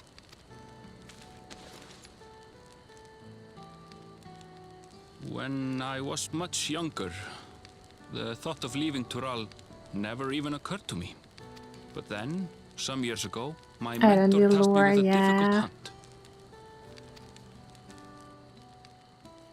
Something I could never find, she said, so long as I clung to the familiar. She suggested that I leave home, leave Tural, and join the Gleaners of Sharlayan. As one of their number, I could experience the world, immerse myself in myriad cultures and customs, see the many faces of nature. And once I had learned what is truly important, I would find that which I seek. My younger self took those words to heart, and off I went to become a gleaner. Her words alone moved you to leave behind everything you'd ever known? You must have great respect for your mentor. As it happens, gleaner work was much to my liking, and I all but forgot why I had pursued it in the first place. Yet, events conspired to put me back on the trail I'd abandoned. So he was searching for the Golden City. Wait, are you saying you were tasked with finding this city of gold? I was. And though my hunt is now entangled with the right of succession, I mean to see it through. I like how the only thing that is in tent is Erenville's backpack. They put the tent only for that backpack. Well then, I understand completely. We all have our reasons for seeking the Golden City. Which is all the more reason for us to work together. Just so.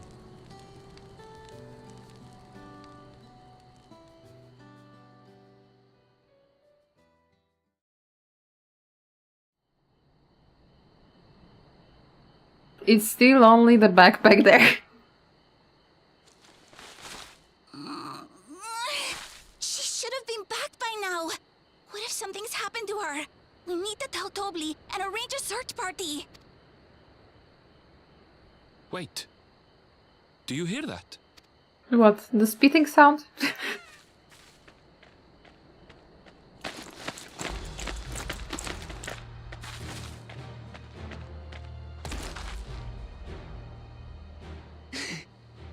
I did it. Yeah, sounds like she got a lot of spit.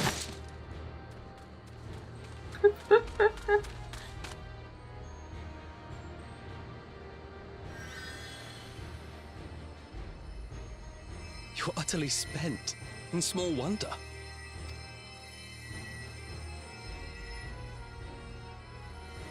Well done, Third Promise. The ranch isn't going anywhere. Take a rest in the tent. Wuk Lamat and Llama 1v1. The alpaca won. Alpaca absolutely won. Look at how happy it is. I think I will. Thank you all for believing in me. Like, look at that happy face. Look at that happy face. I think it was all by its plan.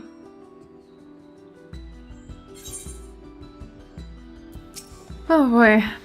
I'm so relieved the Third Promise came back to us safely, and the alpaca she tamed is healthy looking beast. Surely this will be enough to satisfy the feat of gold. Let's take the die.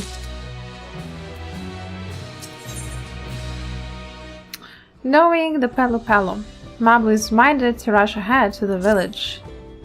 Wuk Lamat still seems a bit unsteady on her feet, hardly surprising after she spent the night chasing alpacas.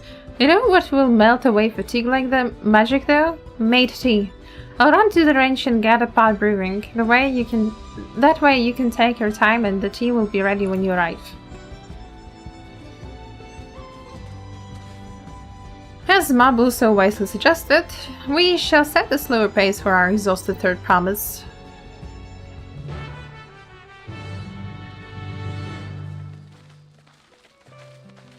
Alright, team. Before I go, I want to actually check this place. Looks like the view might have been better, if not the... You can't go there! Damn. Thought the view would be nice there. Sad. Probably can if you can fly. But anyway, I think there should be southwest. Southwest. On that hill?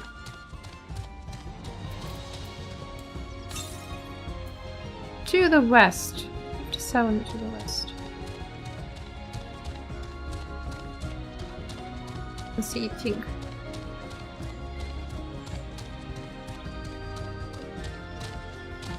It's there on top, okay.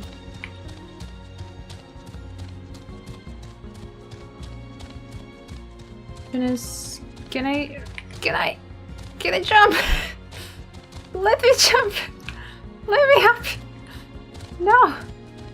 Okay, maybe other way around? Oh. I think I have to climb from up there. Need help? No, I'm fine. Migi trying to be the taxi driver.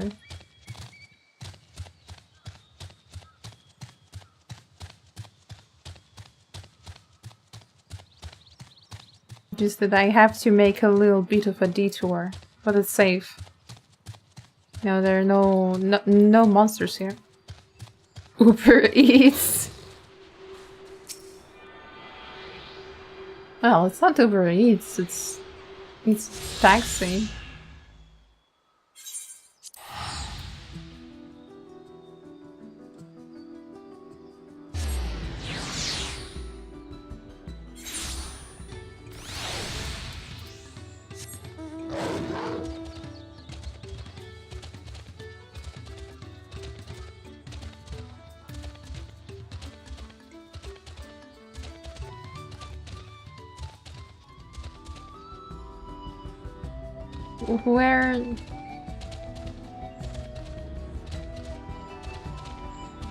Where? Oh, of course. Of course they're there and I'm here. Of course.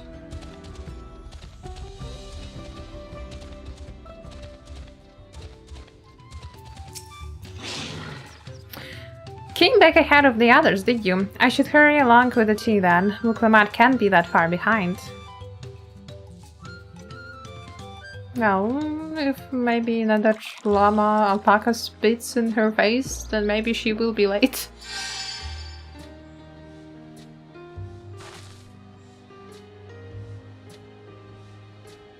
Oh, the tea really is magical. I feel better already. I see you've become more comfortable around our fuzzy friends. Watching this one taught me a lot about alpacas. What grasses and fruits they eat. What sounds they react to. They're adorable little quirks. I guess I've grown kind of fond of them. Welcome back, Third Promise. Accomplished the feat of gold, have you?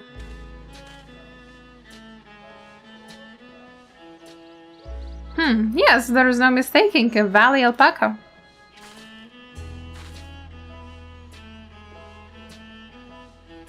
I commend you on your success. Well done.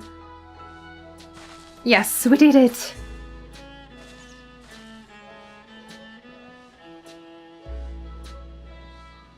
Although I couldn't find a shiny one like Zuralja did. I'd be surprised if you had. Golden alpacas are born but once every few decades. They are elusive, solitary creatures that are rarely seen, much less captured, thanks to their innate physical and magical gifts. Shiny. Only a single other person is known to have caught one before, that being Gulu Jaja himself. Papa was chasing alpacas too! So my grandfather's stories say. It was before the founding of Tuliolal, in a time when the mountain giants, the Yokhui, held our people in thrall. Compelled by their overlords, our forebears would ride their alpaca mounts to the highlands to deliver gifts of food and other tributes. These were wretched days, to hear grandfather tell it. Then along came the young Gulu Jaja, yet unburdened by the mantle of Dawn servants. Our people were amazed by this imposing two-headed figure, and equal to the Yokhui in stature, and puzzled by his entourage of mismatched companions. Some trembled in fear, believing a new conqueror had come. Gulu Jaja showed no such inclinations. He sat and spoke with us, sipping from the cups of made tea we offered him, and grew somber when he learned of our plight. None could have anticipated what their visitor decided to do next. Gulu Jaja ascended the cliffs to face the giants and freed the Palu from Yokhui's subjugation. He then turned an appraising eye upon our riders and proposed we take to the road to peddle our beverages. The suggestion seemed obvious for one who travelled as he did, intent on fostering amity between the clans.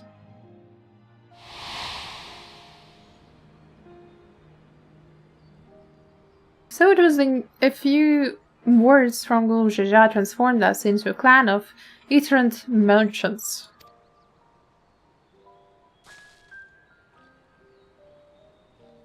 I've never heard the Ban Papa forge for Palu spoken of in that way before. The saga is not so detailed.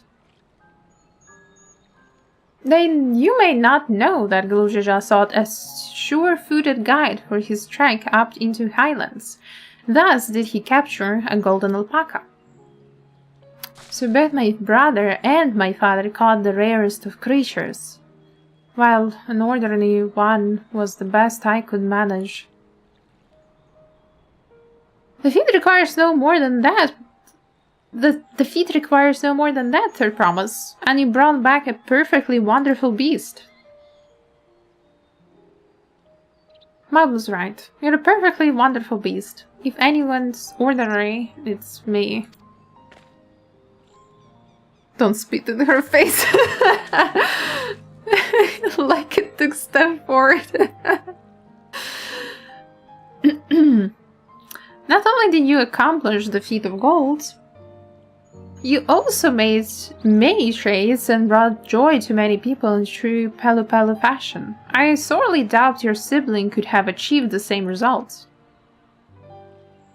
You should be proud of accomplishments which earned you your keystone.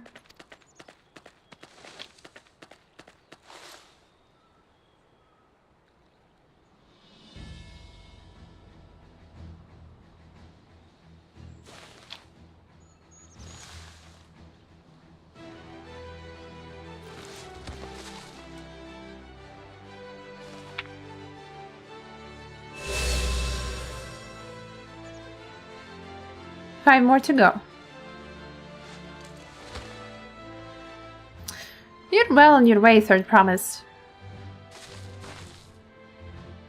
We have been lost without you, Mablu. Thanks to you, I learned so much about the Pelu people and your customs. It might seem obvious, but I've come to realize the importance of properly knowing something. It was because I didn't understand alpacas that I was uncomfortable around them. I'm thankful to you as well, Wuk Lamat. You've given me the courage to say what I wasn't sure I could ever say.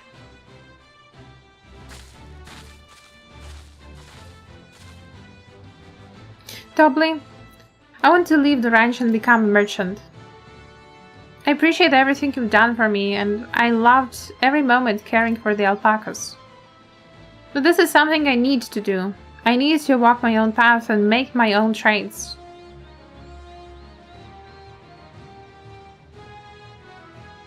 As your parent, allow me to say one thing.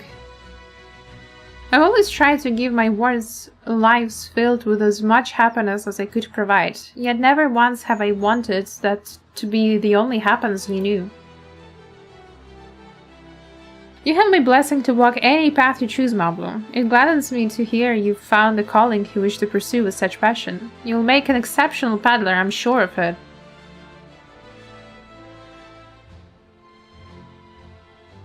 Thank you, Tobli. What did I tell you, Mablu?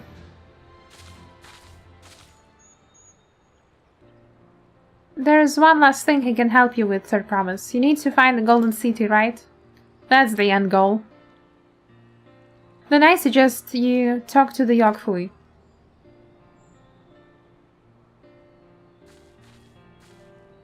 They once ruled over far more than just Urkopacha and the Pelu Pelu. 1,000 years ago, they were the overlords of Yogg-Tural and all its peoples. During that era, the Pelu Pelu were commanded to search for the City of Gold. They scoured every corner of the continent, but never found any trace of that fabled place. But if they didn't find anything, what could the Yokfui have to tell us? They may not have found it, but the fact that they thought to look for it at all makes me curious. Perhaps there is value in delving into how the legend originated. We lose nothing from asking the question. Besides, if we are determined to follow the path of Saga, we'll be visiting the giants eventually. To the mountain.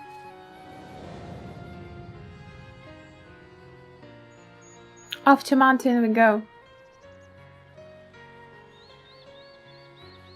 Oh, Kryl, I have a question I've been meaning to ask, and since we finished with the feast, where did you acquire that earring? My earring? Do you recognize it? Yes, pieces just like it first became fashionable in Yogg-Tural around 20 years ago. Since then it's become common to wear one as a charm for safe travel. Oh, makes sense why they would send it with the letter.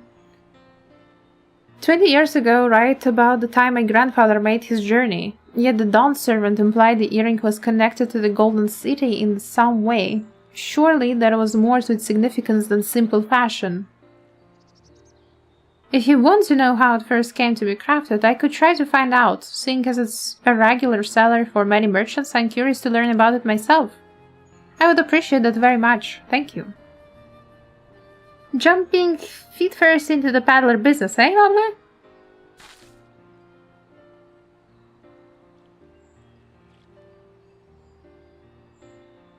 Right then, that's 2 keystones down. I say we head back to Tuliolal and plan our next move. Farewell for now, and thanks for all your help. I will become Dawn servant, so make sure you set aside your best mezcal for the occasion.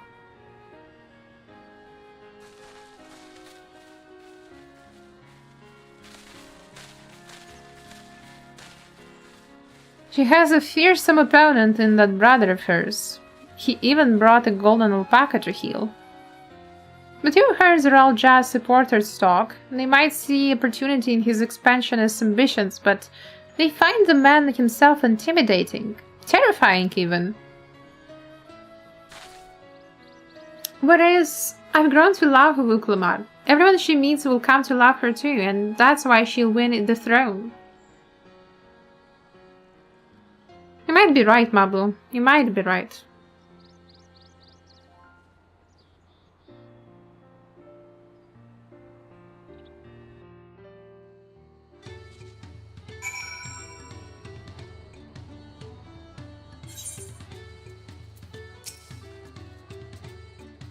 It feels good to have the feet of gold safely under our belt, even if my victory bells besides Zoral Ja and his shiny golden alpaca.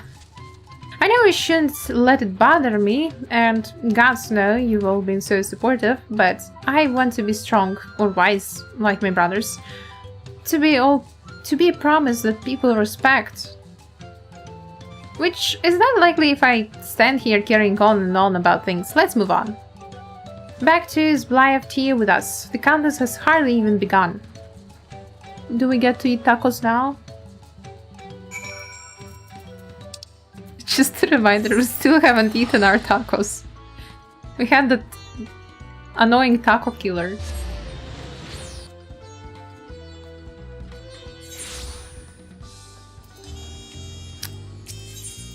Dun, dun, dun. No tacos? Damn. But I'm hungry. I want tacos. Look, Lamat, buy me a taco. Look at us. The contest has barely begun and we already have 2 keystones. Surely even my talented brothers aren't doing this well. We can only hope. Thank you, Ronville. Oh my god, level 93. The successes of others.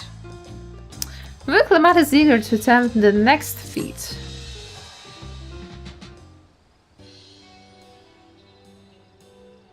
Double cheeseburger? I want the cheeseburger.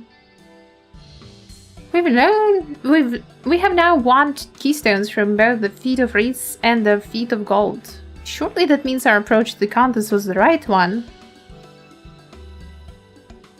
So it would seem, but continuing to retrace Gul Jaja's journey as presented in that saga, we should find the remaining collectors in turn. Then let's visit the giants next. Like Ryle said, the fact that they were searching for the Golden City might mean they know something useful. The home of the Yokhu is in the upper reaches of Urkopacha. Unless you're keen on scaling the cliffs, we'll have to take the long way around, through Kozamaoka. The route will take us close to the Moblin village, which is another important location in the saga. Since we'll need all the keystones eventually, it makes sense to pay them a visit while we're passing through. So we call on the Moblins first then. Let's head there right now. I'm afraid right now is going to be a problem.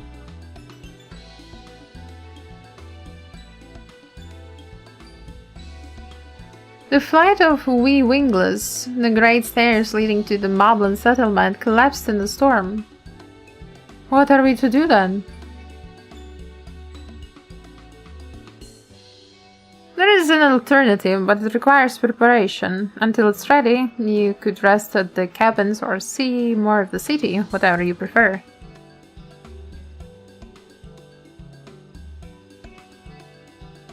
Just to be sure, you'll accept any method of travel as long as it gets us to our destination. Of course, what do you take me for? And as your guide, I'll see to the arrangements. Will it be alpaca?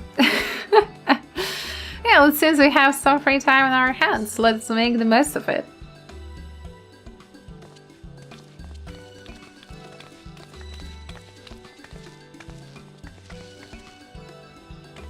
I need to get my axe repaired. I nicked the blade pretty badly when I took a swing at Bakul Jaja. That reminds me, I never got around to introducing you to Ropley, did I? He's the man in charge of Wachumeki. A good person to know. Want to come along? Let's go then. I mean, I guess it's nice that there is some sort of, I suppose, character development. Like, she gets to learn things, you know, like with Alpaca. She appreciates them now rather than is scared of them. So, you know, that's nice. It's a bit childish with the alpacas. Like, Wuk Lamat's story does feel childish so far, but I personally don't mind it as much. It's kind of a fun. How to even put it in proper sentence? It's just a light-hearted story. It's nothing grave and nothing too serious like Shadowbringers or Endwalker or even Stormblood, you know. In Stormblood we had like freaking 2 wars. So I don't get why people are freaking out about this. And sometimes it's like a nice change of pace, like it feels different.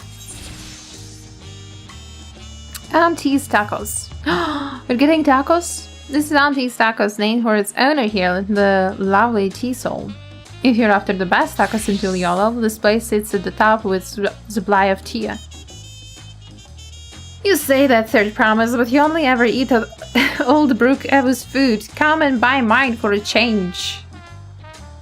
Sorry, T-Soul. It has been a while, hasn't it? I swear I'll stop for a bite once the contest is over. Lady, can you just... Auntie. Auntie, sell me the taco. Sell me the taco, please. Okay, there's the Ropley guy. But I also see... Oh, hey, Boogie. What a nice crafter you are. But at first I want to attune to this Etherite.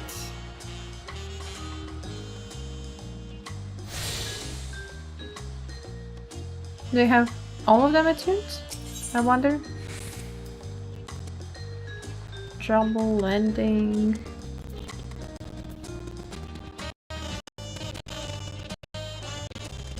I have... Wait. Oh, this one. This one is not attuned. Okay, I see.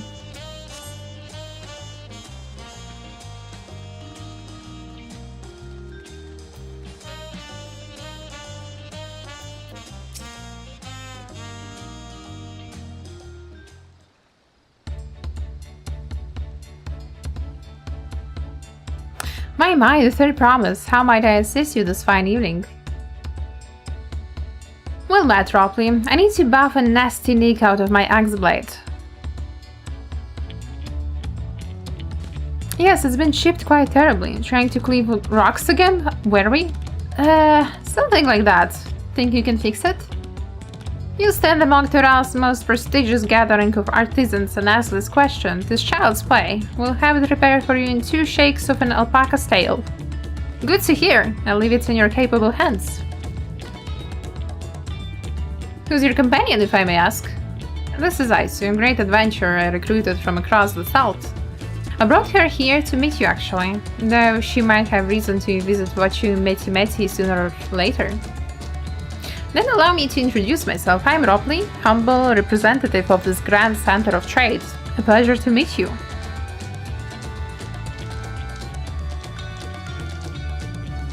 You there, stop dithering in the shadows and announce your business already.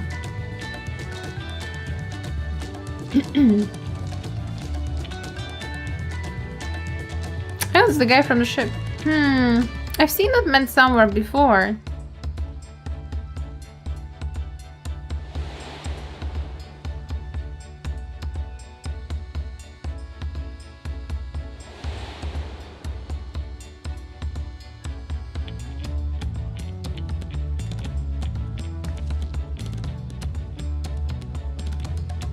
A jewelry maker you met on the voyage over.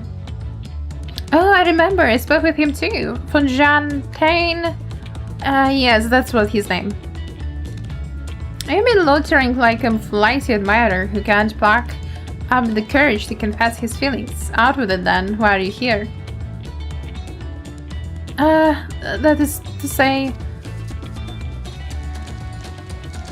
okay.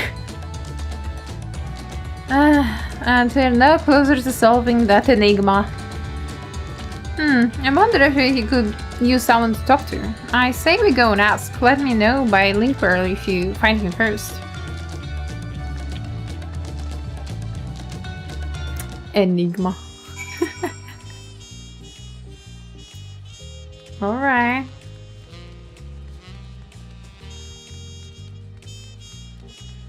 I think the first half of the Dawntrail is pretty alright. Did not hear many complaints about it, at least.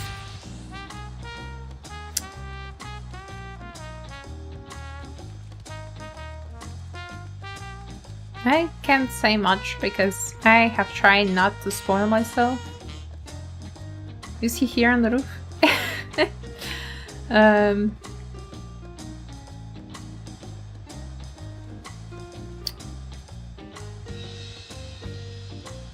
But I did hear a lot of complaints about, you know, Wuk Lamat in the first half of the story being a weirdo. Not knowing anything, and it's like, you know, so boring and doesn't feel epic, and it's just you're helping her and people were complaining about it. I mean, I know it feels quite anticlimactic after Endwalker and after Zero's story as well, which was quite epic as well. But I think it still feels like a nice change of pace. You're conversing with Master Ropley, but wait, we met before, haven't we, on the ship?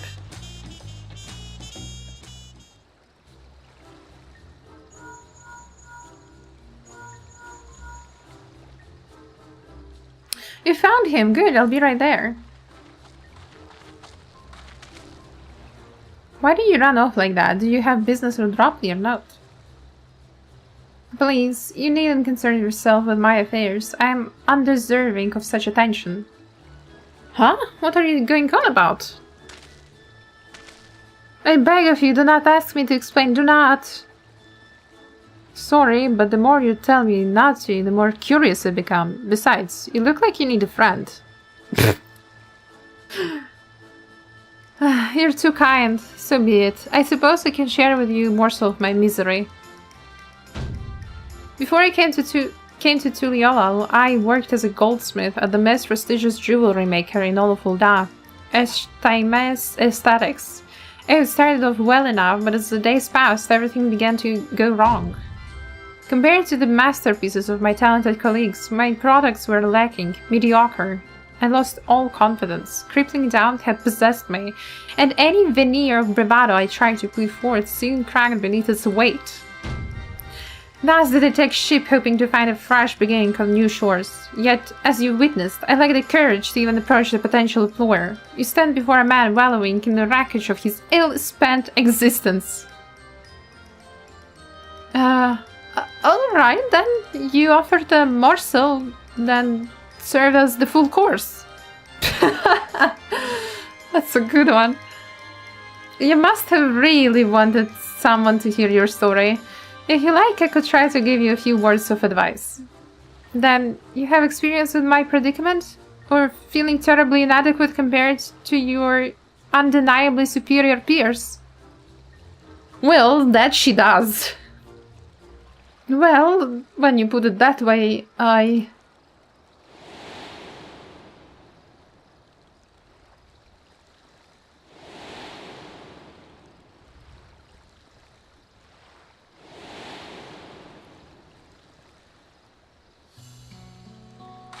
Not me. I am Wuk Lamat, the third promise of Tuliolal.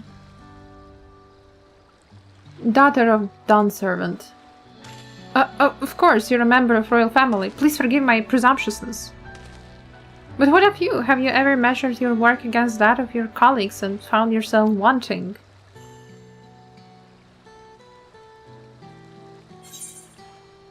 You can't measure your worth by the success of others.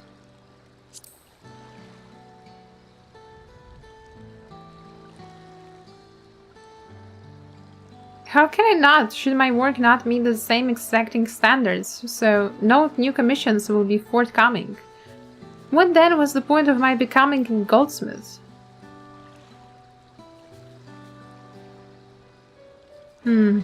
Looking back, it was my father who inspired me to take up the trade. His exquisite creations brought radiant smiles to the faces of his clients, and I admired him deeply for it. But in the course of striving to be as great a goldsmith as him, I lost sight of my original motivation. All I ever wanted was to spread joy through my craft as he did. Perhaps I will give this one last try. Thank you both for reminding me of what is truly important.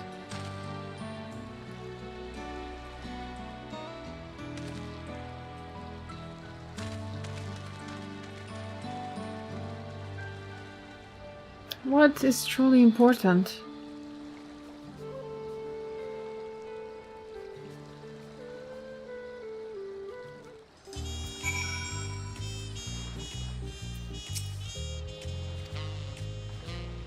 Oh, sorry, I didn't mean to ignore you. But yes, I'm glad to see Fontaine is giving himself another chance. For all to rally, Wuk Lamat wonders how Fontaine is getting on. I can't help but wonder if Fontaine will follow through. Let's see if he's actually gone to talk with Ropley. Well, let's see.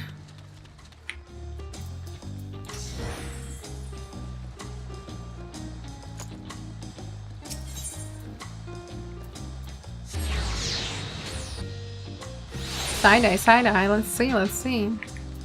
If he actually has any courage, or will he run away? It was kind of you to come, but you needn't worry, I found my courage. He did? Damn crazy. Pray accept my apologies for my earlier behavior. My name is Fontaine and I am a goldsmith from Ulda in faraway Orsia. I realize this is a bold request, but I should like to continue practicing my trade here in Vachu Meti. If you will have me. I ask only for opportunity to bring happiness to others with my creations. So that's what it was all about. You were looking for work. Consider yourself hired. Vachu Meti is always in need of skilled craftsmen and women. I'll handle the necessary paperwork. Can you start tomorrow? Yes, of course. I must thank you both again for your sage and timely advice. I don't know that I was so that helpful. But you were. Had you not come to speak with me, I would not have had that moment of much-needed self-reflection.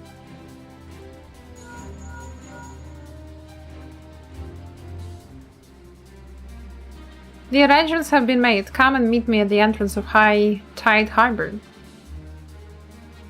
We're going... Wait, harbor? We're going by boat. Oh, I almost forgot. Do you have my axe ready, Ropley? Ready and waiting. Behold the sublime touch of the Vachu Meti artisan.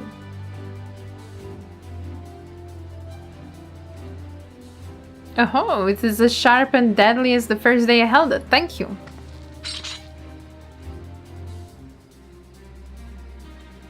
Well, good luck to you, Fontaine. Let me know if that doubt creeps back in, and I'd be happy to talk to you about it. As for us, we should head for the harbor. Wouldn't want to keep Arenville waiting. Yeah, he will talk shit about you in any case. But I guess it will be worse if we make him wait.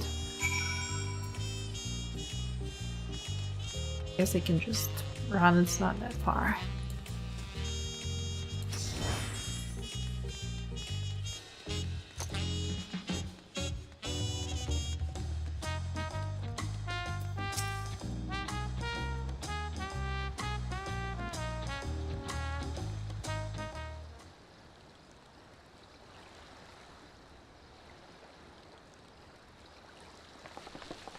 Enough with the secrecy. What's this big plan of yours?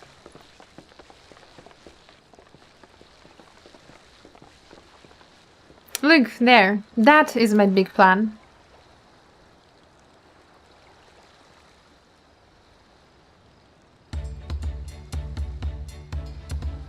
What is that? How does she not know what is that? She's living here. She's supposed to see them from, you know, the shore. It's a punity. She'll be pulling our boat upriver. How do we know she won't thrash about and sink us instead? They're gentle and timid creatures for the most part. She's unlikely to cause a fuss unless you give her reason to.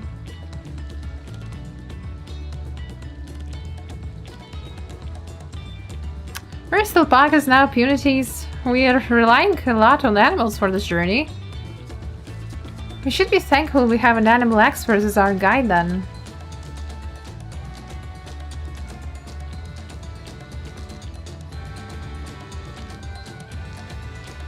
But did it have to be my old nemesis? Another boat? Well, I took you for someone who was up for the challenge. Was I wrong?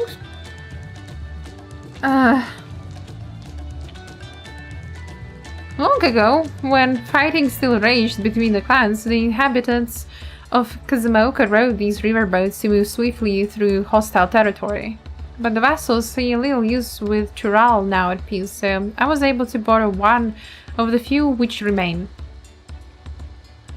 I didn't consider it dirigible, but the pilots warned me that the updrafts near the falls would make landing difficult.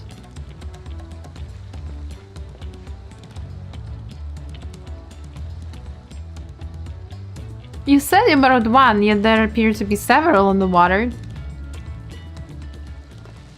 Kona! Hey, he smiled for her. Lamachi, traveling up the river, I presume.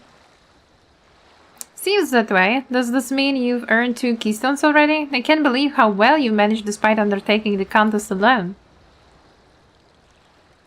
He's like, I'm not alone. I'm with Ryanji. I was never alone. I had my own entourage with me since the beginning.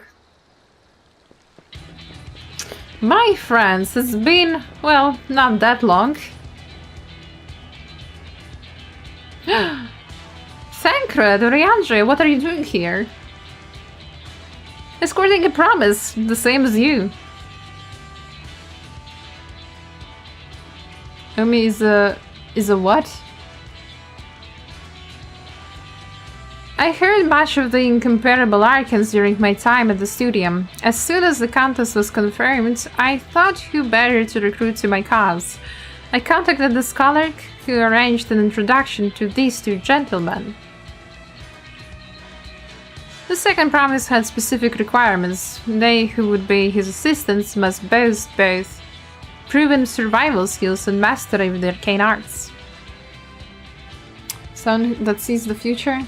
Oh, come on! Yesterday he said that he had help from Arcans to develop that Mr. Liquid that he poured into the fields. And I was like, okay, yeah, that's someone who... I know who that is. That is someone who can't speak like a normal person, so... It was not a mystery that there is Ryanji. And when Endwalker ended, we saw that, you know, he and Tancred received like some sort of letter or invitation, so... It was obvious that they would be here as well. Thus did Tancred and I receive the summons. My own studies concentrated on technology which our people could readily use, such as inventions both born of magitech or clever engineering. Where magic was concerned, I covered only the foundation. Knowing you two, I expect you had other reasons for accepting the job. A few. The nation of Tuliolo spans an entire continent. Depending on who wins the throne, the world may be plunged into instability once more. Ever have we striven to preserve peace? Where is our place, if not here and now? We did our due diligence, of course, and made sure of who we were working with before agreeing to this endeavor. He's even more a pack than Urianji at times, but this surprisingly. That's quite enough of that. We must be on our way. Wait, I have one question before you leave. Quan and Wuk Lamat are vying for the throne, and Quan is entourage. Does that mean you're resolved to defeat all his opponents? Including us? We've sworn to do all in our power to win this contest for Quana, even if it means competing against our own comrades. We intend to hold nothing back and expect you to do the same. And we won't disappoint you.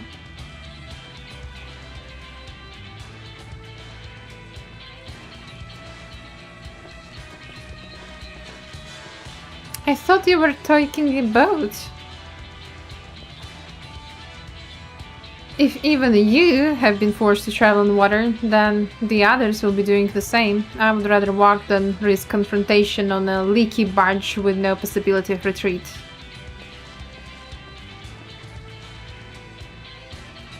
It's true that I can't stand boats, but I trust the route Aranville has chosen for us. Ah,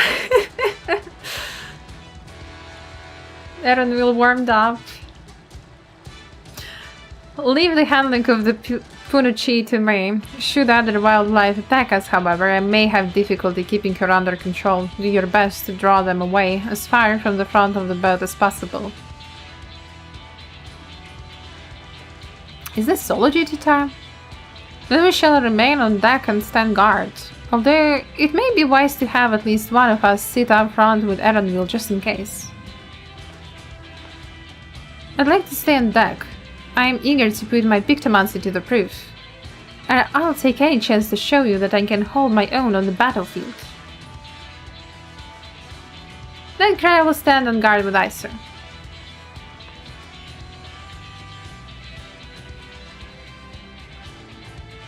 I'll keep Aranville company then. With my blade I can respond more quickly to threats than Alphino. Thank you. If a fight breaks out, I'll try to stay out of your way. Then I shall endeavor to provide aid where it's needed. I can do that as well. I wouldn't count on her too much. That should cover most eventualities. Secure your gear and board the boat when you're ready. A moment, I have a mosquito in my room. Dead. Yeah. Let the hunt begin.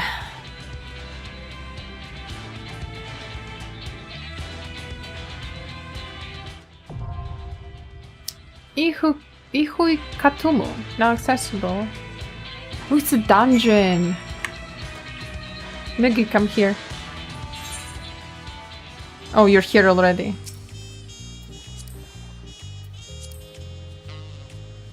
You're ready? Oh, you're a fisher. We're going to queue. You want to heal? Okay.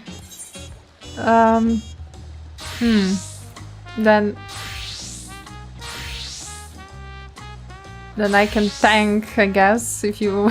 Okay. Okay, you tank. I heal.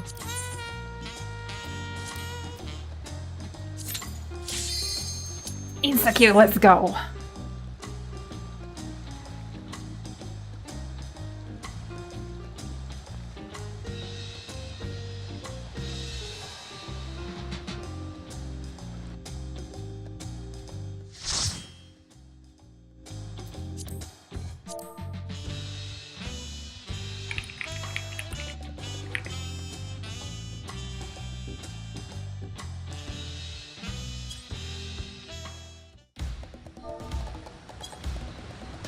Ihu Kiatumu, Yokshral.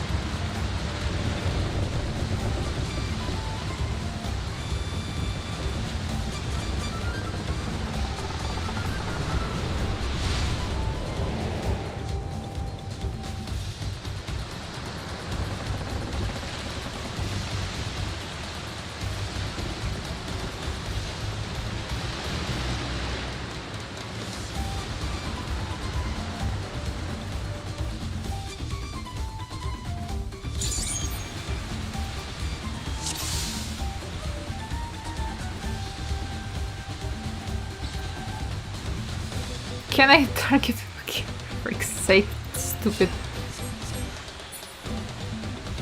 Forget who else is on the river right now.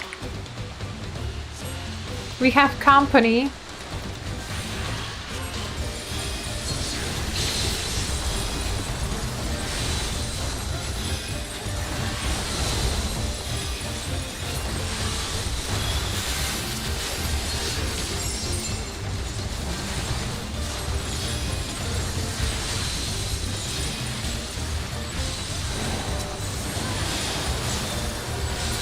Oh, misclicked.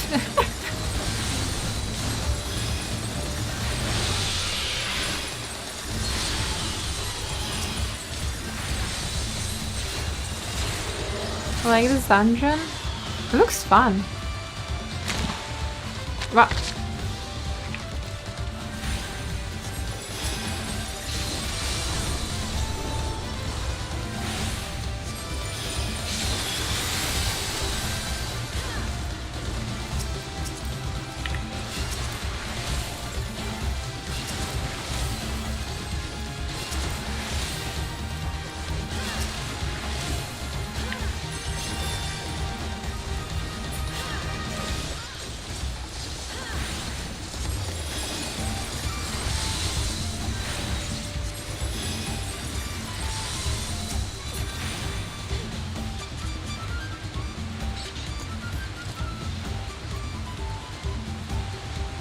We are in for some rain, it seems. And like, this is Bakul Jaja ahead of us. Be ready for anything. I knew it. Yes, come closer. We have something for you. A gift courtesy of the blessed siblings, of course.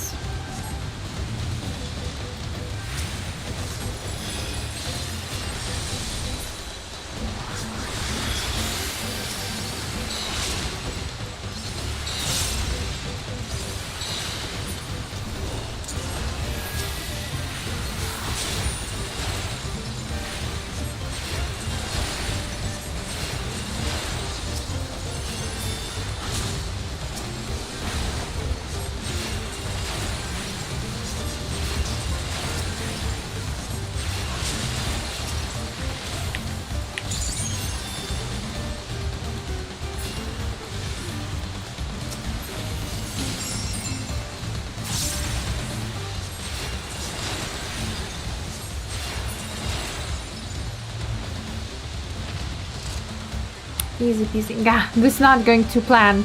We'll just have to improvise. Whoa, whoa, whoa, whoa, whoa. The harness. See upriver if you make it that far. No. Crippling our boat was a cowardly move. Yeah, I suppose. Out of wheel, we're losing speed. Can't command the Punuchi like this. The harness is broken, I'm sorry, but we have to pull over to the bank. We won't be going anywhere until we can make repairs.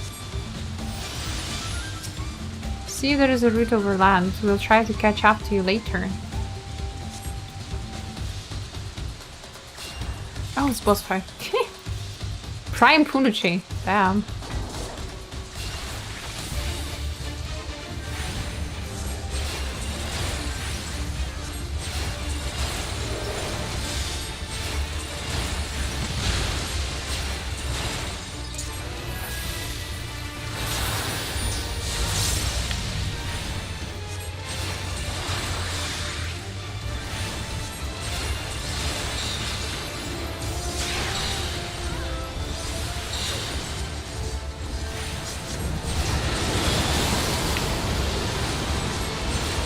Damn.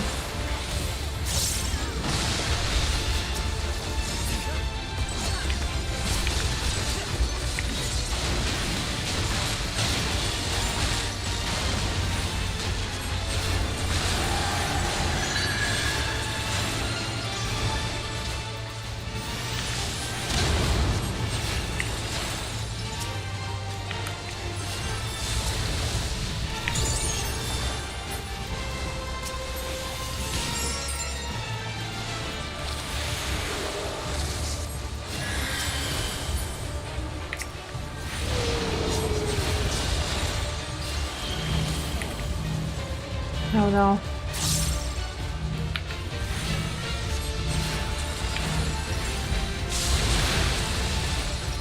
Ouchie.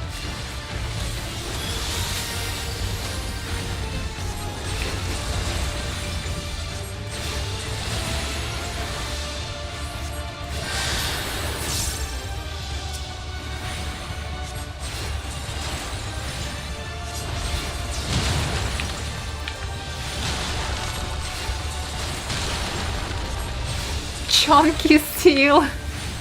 It is very chunky.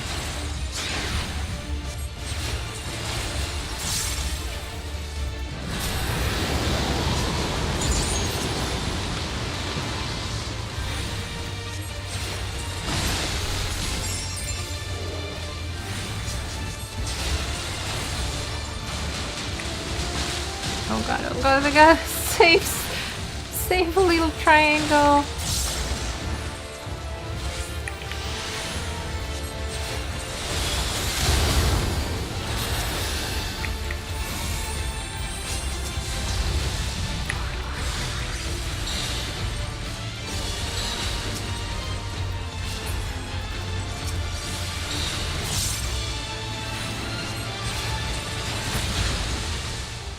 Yippee! He's dead. We killed the chunky seal.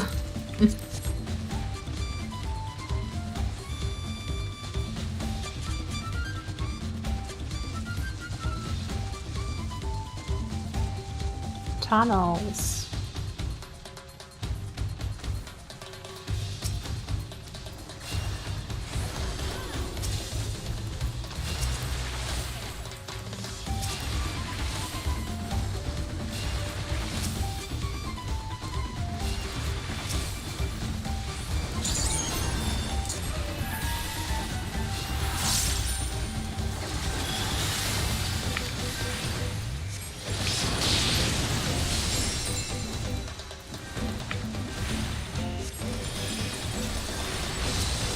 Yeah, like his sacrifices had to be made, and it was the seal. You know, it was either me, either the seal. And I prioritized my own well-being.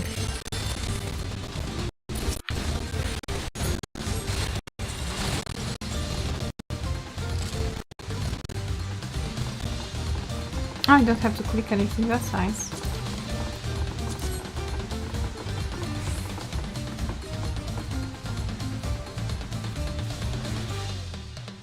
What strange happenstance has some misfortune befallen thy vessel? Apologies, friend. Seems you'll be taking the long way around. Oh, fuck you, Thancred.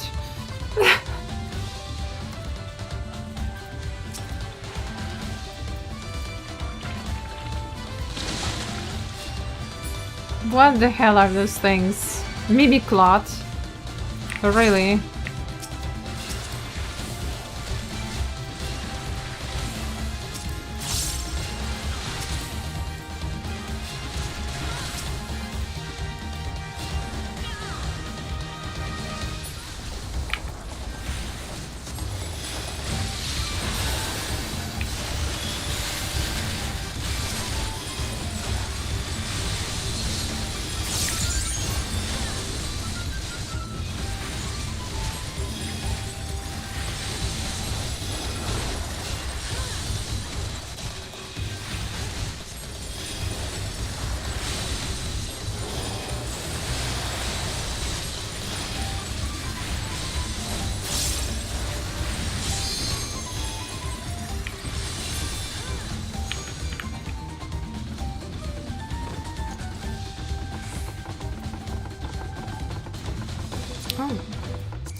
What is that thing? Drowsy. Wakey wakey. That looks like me.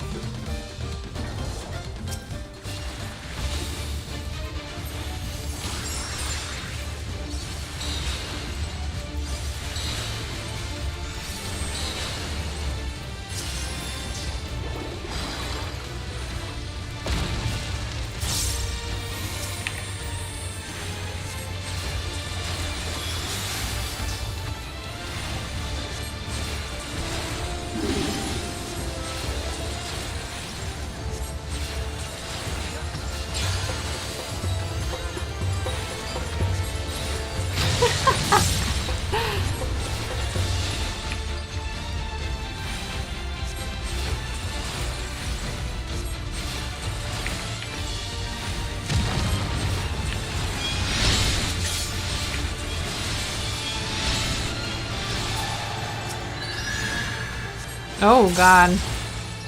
Oh god. Oh my god.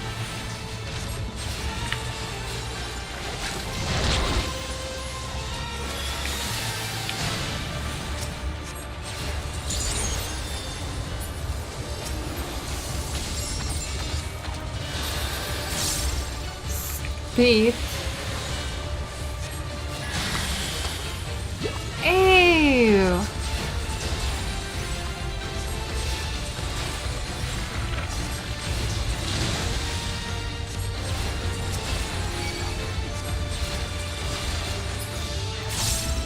Keep it on me.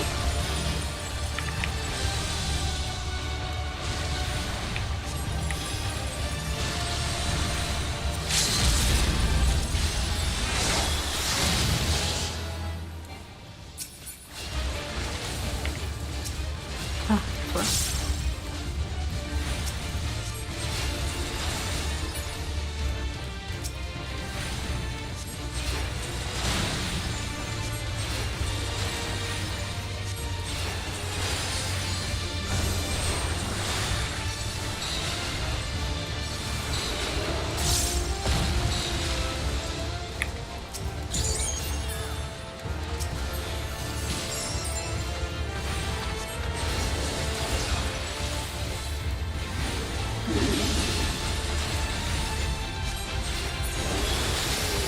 Yippee! Second boss is done.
What is this thing? Ew.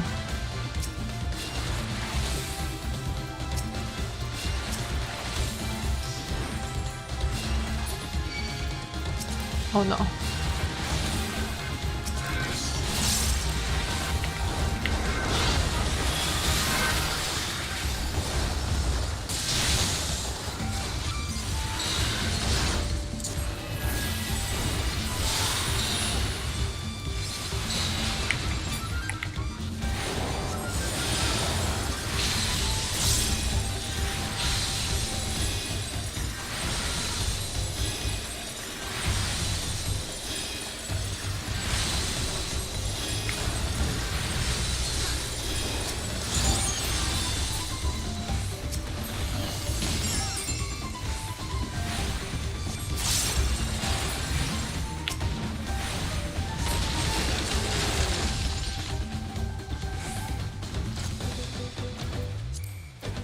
Gaming class boss. Oh.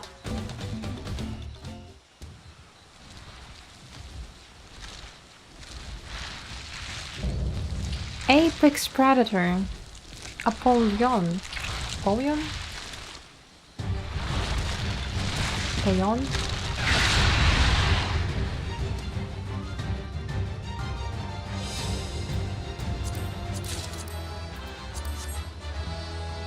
Ready.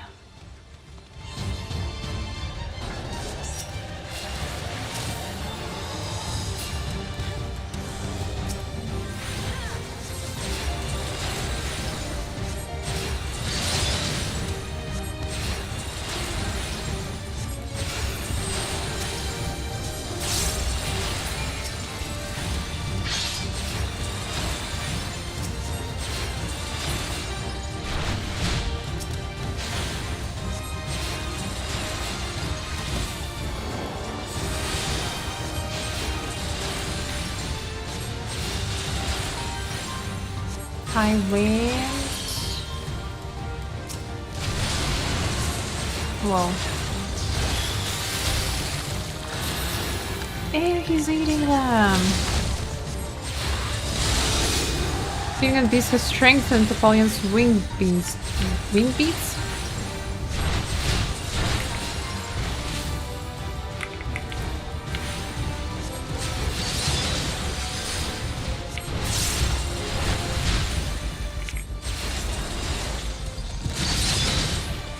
No.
Wind whistle.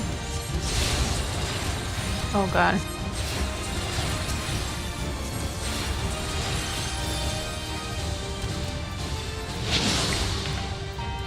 Of course.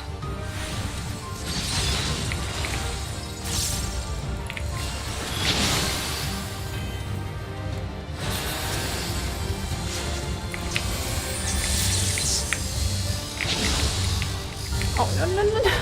Away from me! Ah!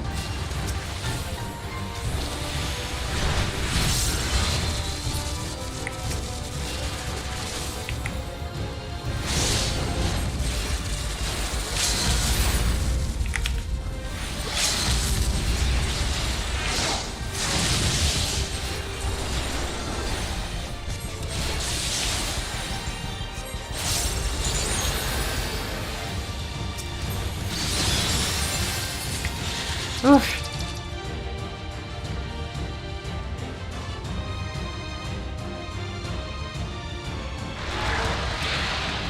That was a bit stressful at the end.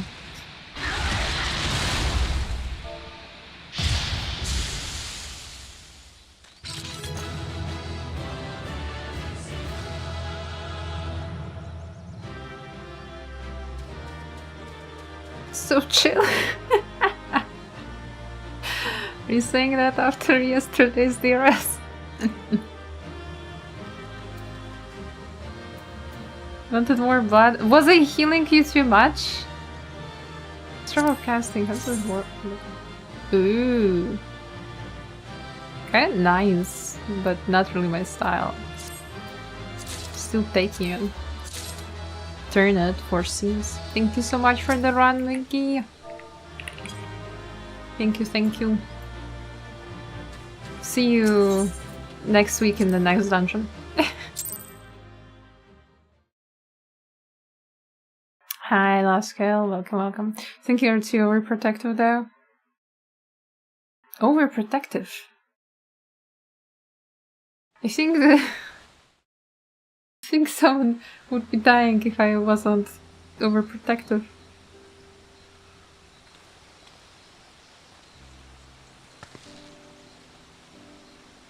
This is as far as we can go on foot, it seems. We'll have to head back and see about fixing the boat. I mean, not on the DPS. Oh, okay. Hey! Everyone all right?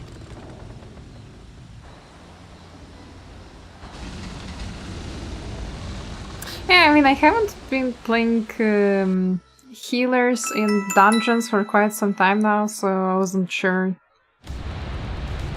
The last time I played healer in the dungeon was probably when I was leveling, and it was some stone vigil, so I have PTSD at this point, you know. I was worried we might not catch up to you. Those caverns you traversed were dug by Yoku in their search for gold. Remnants of their excavations can be found throughout this region. Well, I appreciate the lesson, oh wise guide. Are we, landing this boat anytime soon? Our river journey is almost over. For proof of that, you need only look ahead.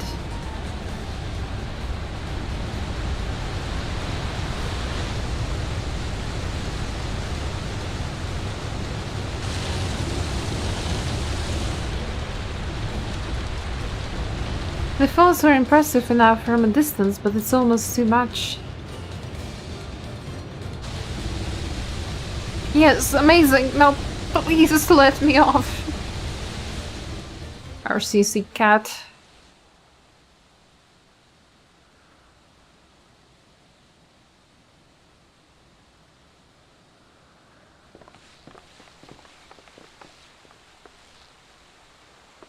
No more boats.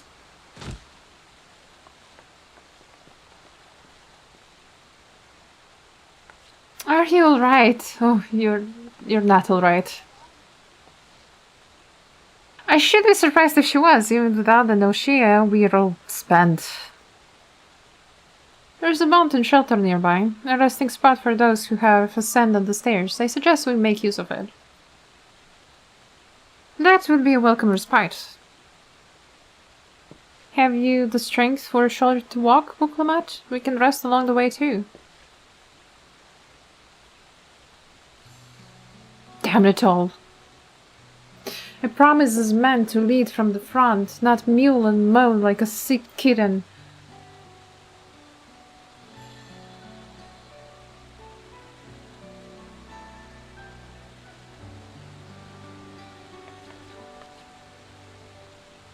Oh, come on.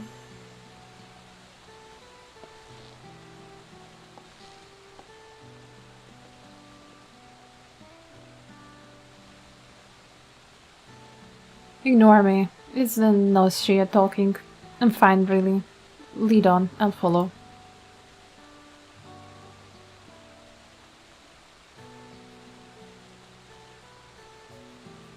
Very well, but if I might say one thing... Just because you're a promise or claimant for the throne doesn't mean you can't be seen to struggle. You needn't bear this burden alone, so please don't hesitate to talk to us. We're always willing to lend an ear.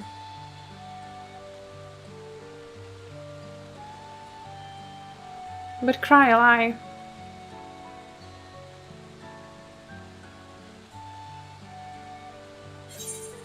Everyone's allowed to be weak sometimes. Leaning on others is a skill all leaders require.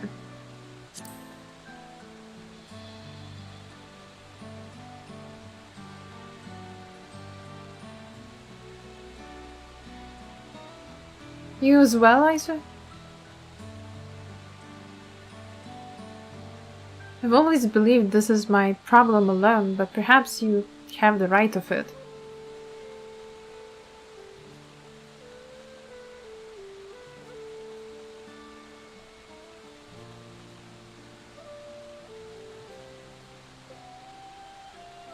Alright, I'll talk about things. Just give me a moment to collect my thoughts. Of course, as long as you need.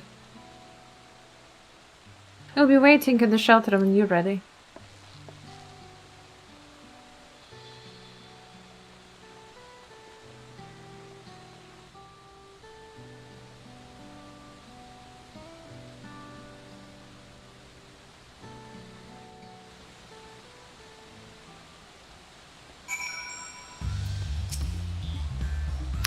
I've long felt that I could never tell anyone when I was confused or hurting, that admitting to weakness would bring shame to Papa's name.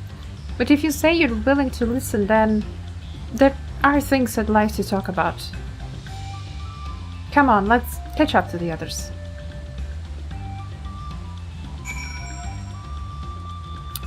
Let's catch up. Go bees! Go bee! Why am I walking when I clearly need to use a mount?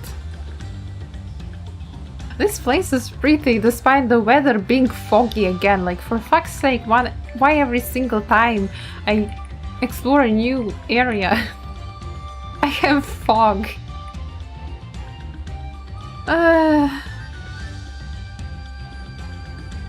Beautiful view of... I mean, the trees and the grass, like the plants, are really nice there. Oh, we're in the same area. Right. We should stop here for the night. I understand the desire to rush ahead, but we need to recuperate from our punishing river adventure. Let's settle in. We'll need a quick fire, and there's meal preparation to be done.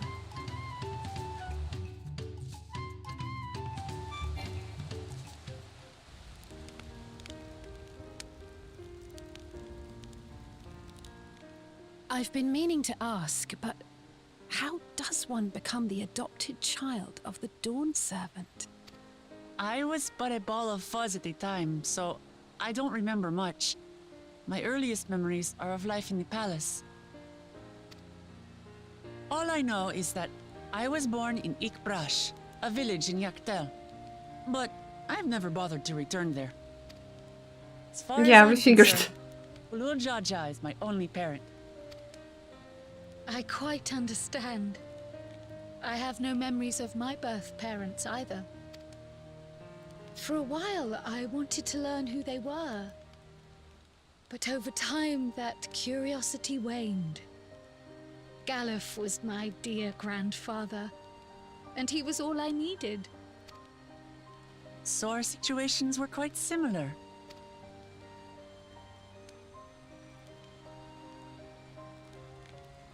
Even though Papa already had a true-born son, he raised me and Kona with no less love. One time, I'd wandered off alone into the forest and gotten lost. Before I became a meal for some beast, Papa dropped everything and came to my rescue. Ah. I was scared and sobbing and ready for a scolding. But the head of resolve praised me for surviving the ordeal. I did get my lecture from the head of reason, though. He went on and on about the dangers of the jungle and all the horrible ways I could have died. Growing up, Papa was kind and patient, but a tyrant when it came to training. Now, of course, I realize he was preparing me for my duties as a promise. For all the good it did, there's so much I failed to learn about my own country. Whether it's alpacas or Ihihana, I hardly know anything. I've lived such a sheltered life, yet convinced myself I understood Tural and its people.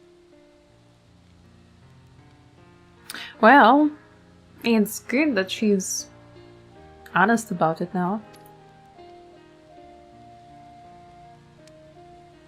I don't have Kona's education, or Zoralja's strength. I'm all bluff and bravado, not fit to bear my title. You can't measure your worth by success of others. Why do you want the throne? That's a good question. Why? Because my father built a nation where everyone can live in peace. And I want to keep it that way.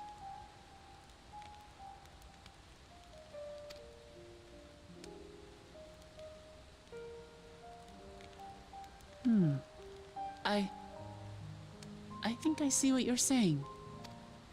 My reasons for joining the contest have nothing to do with my brothers.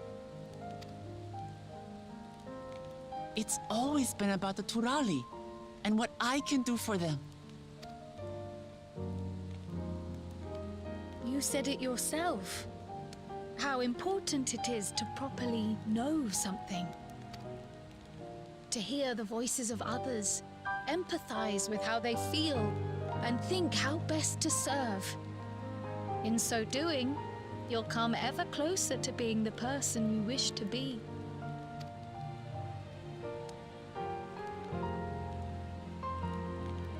I'm sorry, everyone. I've been a fool. From this moment on, I'll stop trying to be the promise I'm not. I won't feign strength to hide my weaknesses. Well, we'll see if she keeps her word on that. Step by step, I'll learn all there is to know and love about Tulihyolal and my fellow Turali. I feel like she will be still putting on some weird tough front and pretending that she's strong. It might not be the smoothest path, but it'll be a path of my own making. I will find the City of Gold for all of us, along with the answers you seek about your grandfather, Kryl. I swear. I appreciate it, Wuk Lamat. But you needn't take on that burden as well. Galuf Baldessian dedicated his life to protecting people from all manner of threats. As his granddaughter, I wouldn't wish to endanger others for the sake of a personal investigation. Well, so let's but just concentrate on winning the contest. We have a shared goal, and, if at all possible, I'd rather we enjoy the journey. Kryl, you're saying that don't bother with City of Gold, but she has to find it for her own contest. God damn it, Kryl. Don't contradict yourself. Kryl's so squishy. She is. Here, here. So blue. We are companions on the Actually, same she road, is so blue bound coated, for you're the right. same destination. With our combined talents, nothing will stop us from reaching the Golden City. Thank you. Thank you all. I am proud to call you my friends.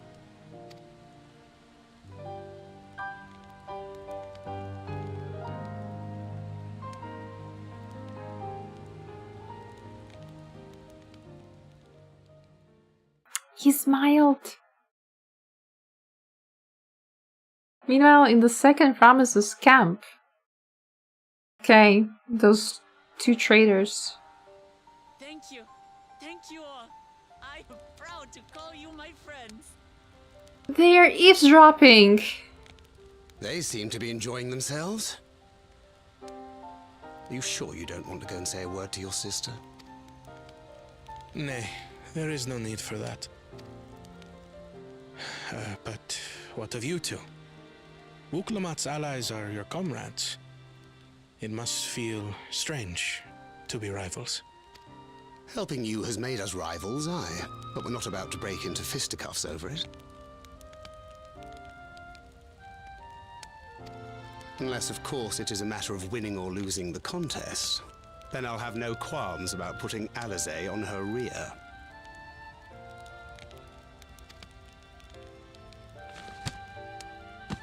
Despite our long history, never have I been given the chance to test myself against our companions. The thought stirreth within me a most unexpected sense of competition. Are you sure, Riandre?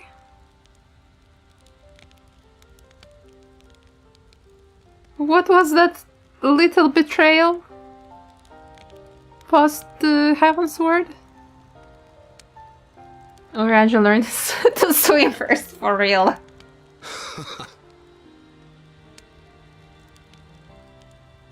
Lamachi has surrounded herself with distinguished figures indeed.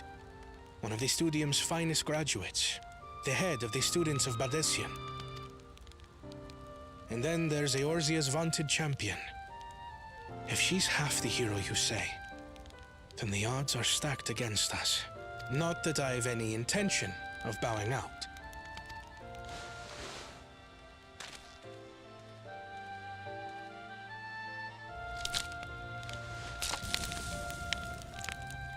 Our time in Urkelpacha only served to strengthen my resolve. We saw how a single storm cut off the alpaca roots and threw my people's lives into disarray. Such uncertainties are why I advocate for the adoption of Sharlayan innovations, that Tuli Yolal might know greater stability and prosperity.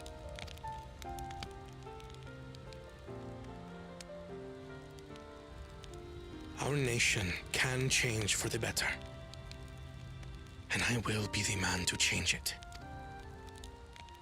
Well, it's a start. I imagine your experiences on this journey, all the things you'll hear and feel and think, will help you refine that approach. Hear, feel, think. I'm not crying, you're crying. But to return to the subject of the rite, I'm a touch concerned by the condition for victory. The claimant who breaks the seal becomes Dawn Servant, not the one who performed the 7 feats first. The would-be victor need only possess the 7 keystones. That is correct. As the contest wears on, we must brace ourselves for greater conflict. Someone will be stealing stuff.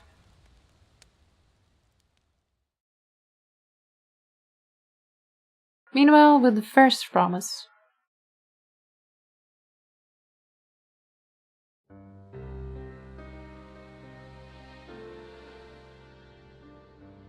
Your rivals still lag behind. The second and third promise may have recruited competent lackeys, but none compared to you. How can they hope to compete with the resilient son? The only child ever sired by a two-head. Only the ignorant or foolish could fail to see that you were born to be Dawn's servant. Such titles mean nothing.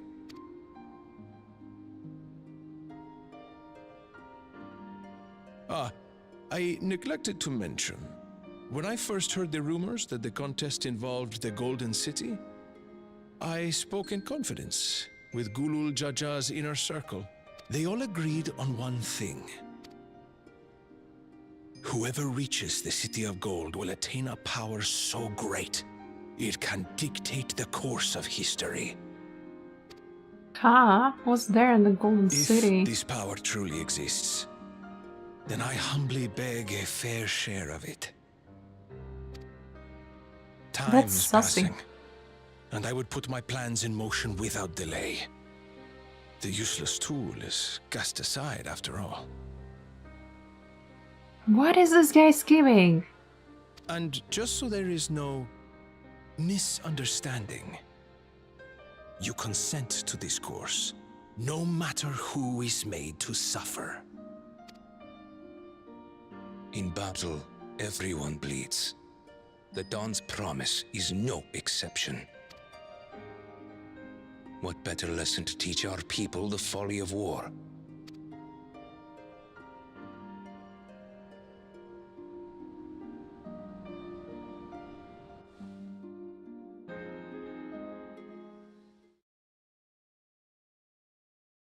Earlier with Baku Jaja.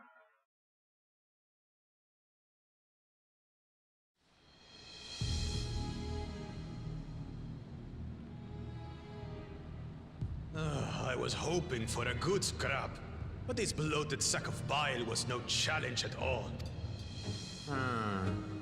I wonder if the house cat is dead yet. Be ashamed to lose a plaything, but we'd still have 2 more. If I may ask, Chosen One, what are your plans for Tuliolal after you take the throne? Plans? What makes you think we care about all that? We care only about the contest and proving our superiority. He's so stupid. That would surely please Mother and Father. Yes, and when we become Dawn's servant, we'll drive out the weakling masses and invite our kin to live in the city. Fine idea! Our family deserves better than that rotten jungle. Back to it then. We must catch up to that one-headed pretender and remind him of the natural order. I made it. I thought we were missing someone. Where have you been? Oh, I feared I was done for when I fell from the boat. Yet somehow I made it. Oh, my arms, I can barely lift them. If I could just rest a moment. You expect us to wait for you? Those who can't keep up will be left behind. My brother has spoken. March, or be fodder for the beasts. But I followed the teachings. Everything I've done, everything I've sacrificed, all has been for the blessed seedlings. Well, what did you expect? Wait. Don't leave me behind. I'm begging you.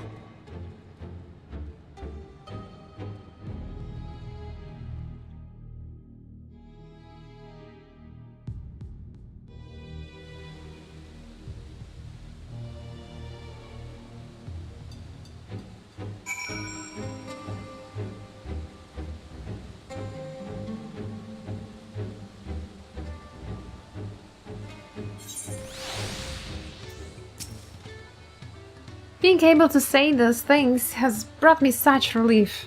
It's like a stone has been lifted off my chest and I can take a full breath at last. I don't want to encumber myself like that again. I want to be better, will be better, for myself and for my people.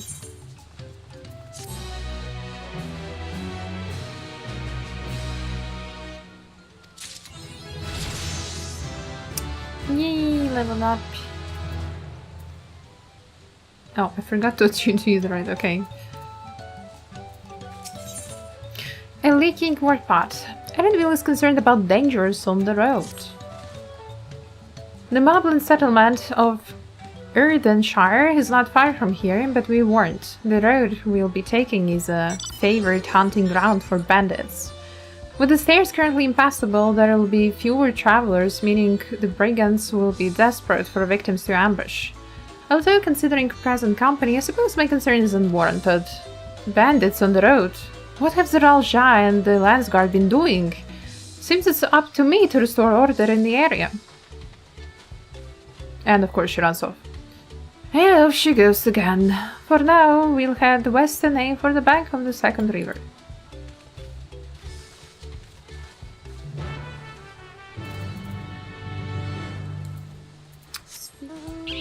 Okay, you see. Let's go. Let's attune first. The chunky seal! Miggy has the chunky seal. Nice. It is so chunky though. Too much. It ate a lot. It's eating well.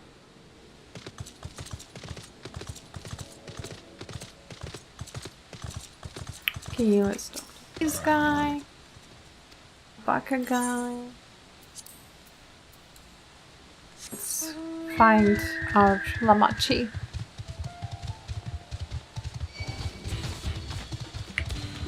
Oh. Go away.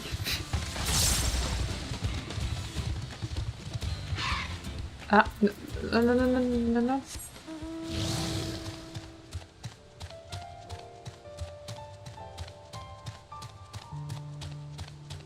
Beast Tribes reward? So annoying. What annoying? The seal? The fat seal? Ah, mobs attacking. Yeah, it's like so weird how they're so angry.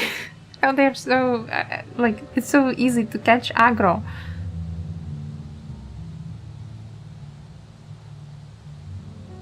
And then you go to Eureka or Bozja and you want to do a big pool of mobs to spawn some fate, and then nothing freaking happens. They don't see you. You're just standing in front of them and they don't even see you. Yeah, like you're in front of them and they're blind. And here it's like they don't even look at you, but you still catch the aggro. That's so weird how they made it. Well, where are these bandits? Apparently they're not foolish enough to attack a party of this size. Erdenshire is just a little farther ahead, on the opposite bank of Miakabek Zoma, but let's remain vigilant all the same. I see the Ether current.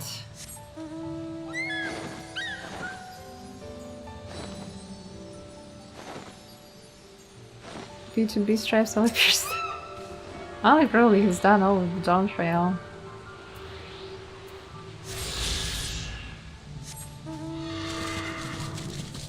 And I'm the one far behind.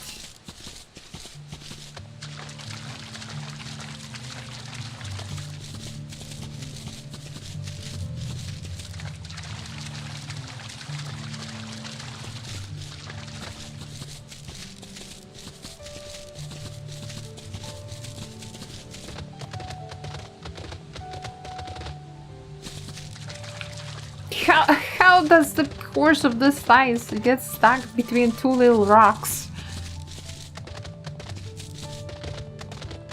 Oh well, I guess that's the last big etherite. You can travel around the entire map, that's nice.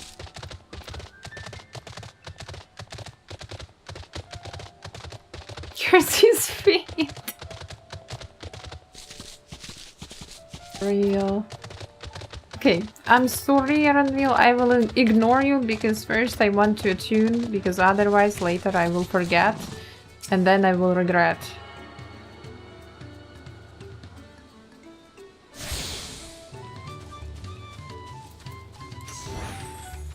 Okay, now we can talk.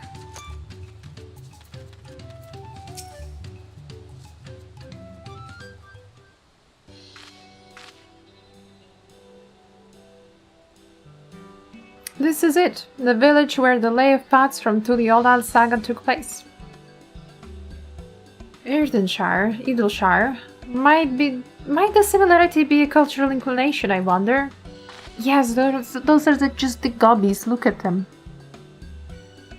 The settlements themselves couldn't be more different though. The Shire appears custom built to resemble paths, while the other is a repurposed town.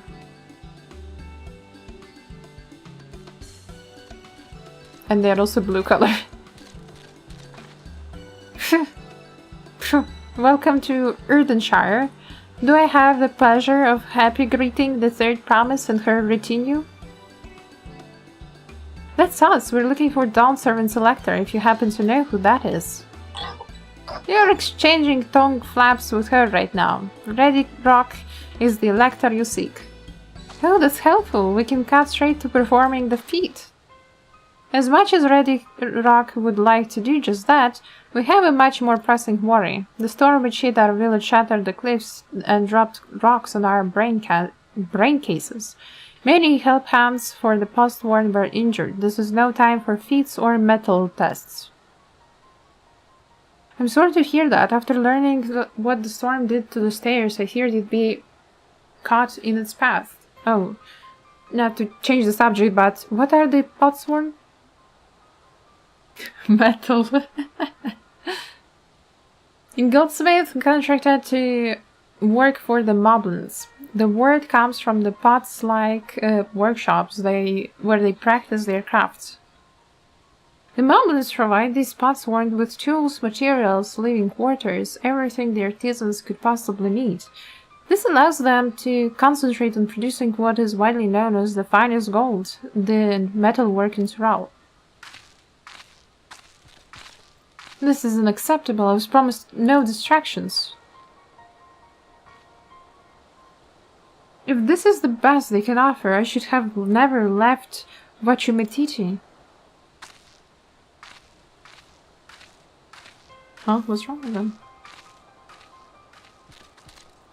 You see, the Potsworn desert us. Without enough healthy help hands, we are failing to uphold our side of the Pot Pact. Should all Potsworn leave, Erdenshire will grind to a halt. We have to do something and do it soon. Then let us stand in for the injured helpers. It would give me the chance to learn more about your people and your village, and if it brings us closer to beginning the feat, then all the better. This is strictly part of the contest, so don't feel obligated to join in. Take a rest while you can. I could use a nap. Of course I'll help. I'm the warrior of light. That's what I do. I was hoping you'd say that, actually. Wasn't sure I could do this on my own. You'll all help. I doubt any of us could just sit around and watch. We'll take every help hand we can. Red Rock Trot swears that once the Potsworn have their perfect workshops again, we will commence the feat with hell haste. You and the third promise can assist help hand Rakarok.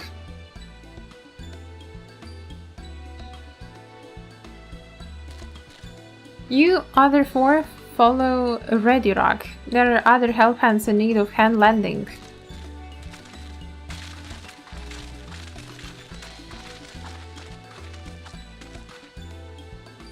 I really appreciate you pitching in.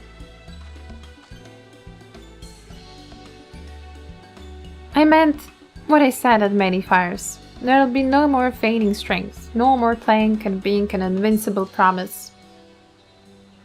If there is one thing I've learned on this journey, is how practiced you are at aiding those in need.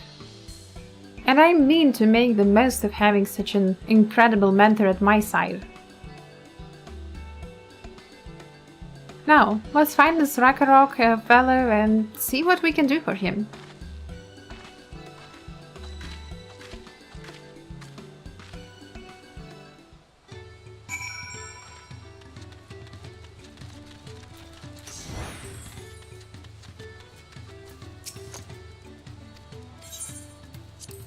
Here we get Porter. Rakarok can't meet his obligations without more help hands. The pot pact is broken and the pots are emptying.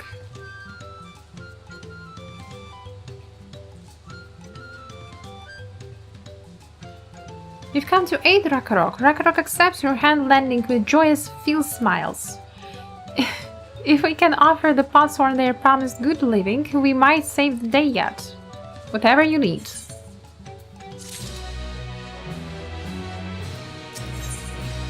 Lending a help hand. Rakarok needs help learning about the Potsworn Kahe.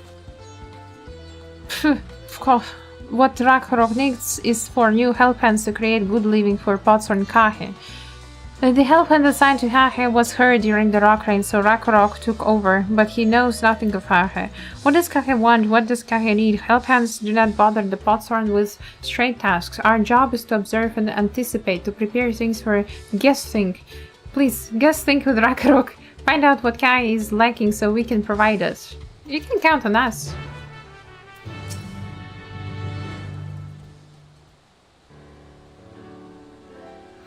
This is where Kahe works, is it? Let's take a peek inside then.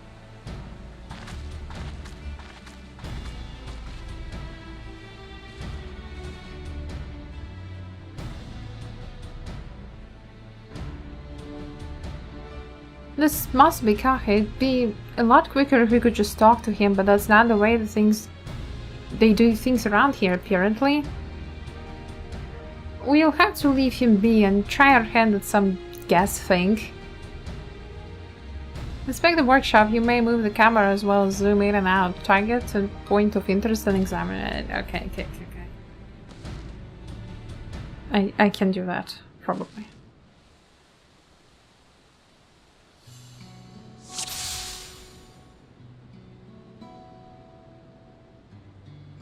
Worn Goldsmith. Those tools are looking pretty worn down. Maybe it's time for some new ones.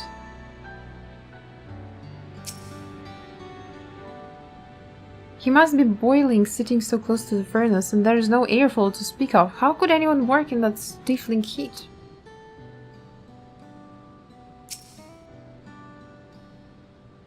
Well, he has no shortage of crafting materials. There must be something else he's missing.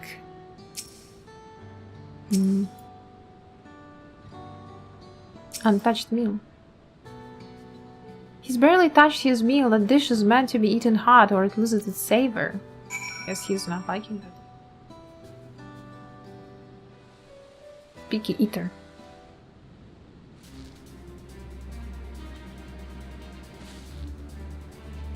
Alright, after taking a good look, I think I have an idea of what things Kai might want to improve with his working conditions.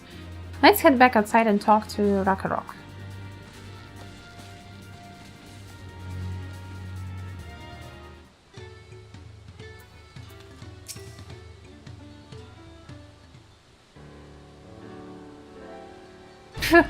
You made your observations. What do you guess think? First off, I noticed Kake hasn't touched his food, and an empty belly can be good for his concentration. Maybe the cooking isn't to his liking. But our food is very mouth-pleasing. Why wouldn't he want to eat it? But Rakarok is sure of nothing when it comes to Kake's tastes. I can help you with that. My brother Kona is also Het Saro, and while everyone has their personal preferences, there are some they tend to share. Like an aversion to piping hot dishes. If it was brought to him like that, Kake probably wouldn't have been able to eat until it cooled down, and by the time he came back to it, he might have found it cold and unappetizing. The simplest solution is to serve dishes that taste good no matter the temperature. Rakarok never would have thought of that. Would the third promise mind explaining these things to our cook? Not at all, but I don't think that was the only reason Kake couldn't concentrate. The Hetsaro homeland is hot and dry, but even Kake seemed to be suffering in front of that furnace. Is there any way you could cool down the workshop? Oh, we could try a drafty shard. They make a lovely breeze. Do you know where we can get one of those? You can gather them from the shoals of no return. There are many old bows there, abandoned by those who gave up their search for the Golden City. So, we salvaged them for the wrecks. Could you handle that for us, Saisu?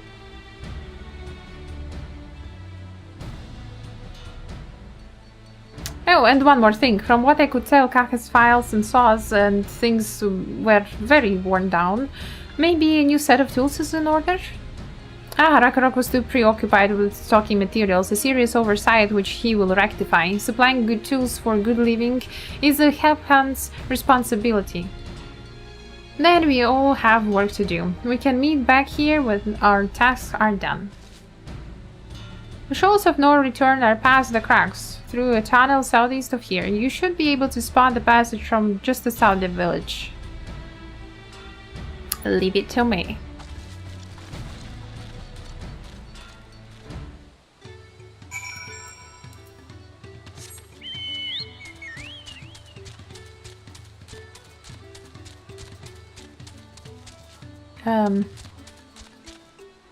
Where is the exit from this village? Over there. Oh my god. I'm so blind. I just made the circle around the either right. Right. I mean, you could probably fit between those cracks, could you? Oh yeah, you can. You can definitely go in Chocobo.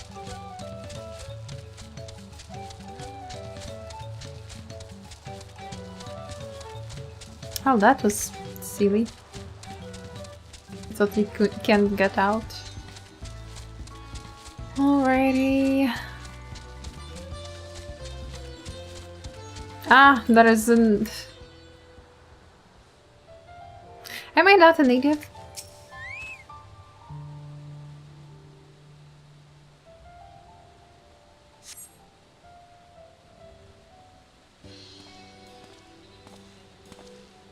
Oh no. You're nice, aren't you? What brings you out there? Ah, the issue with caring for the potsworn. When they approached me with the same problem, I suggested they commission artisans and Charlans instead. The quality of craftsmanship would be guaranteed after all. However, the Moblins did not care for the idea. Surely it would be more effective to engage a uniformly trained collective. I cannot understand their fixation on individual contracts. Perhaps the customs will make more sense once we begin the feat of pots. Until then, we've been deemed unfit to assist in the matter of help hands, and are instead tasked with tending to the injured. We were on our way back from procuring herbs for Ryanje, in fact. Settlements in Kutzamu too have been isolated by the storm's destruction. What would have become of the wounded had we not found a way here? Should I become Dawnservant, one of my first acts will be to establish reliable trade routes to the capital. When I imagine how much good we can achieve with Charlan technology... Charlan this, Charlan that, he's a bit annoying. My apologies, I have much to consider, if you will excuse us. We'll meet again soon, I'm sure. Take care, Azu.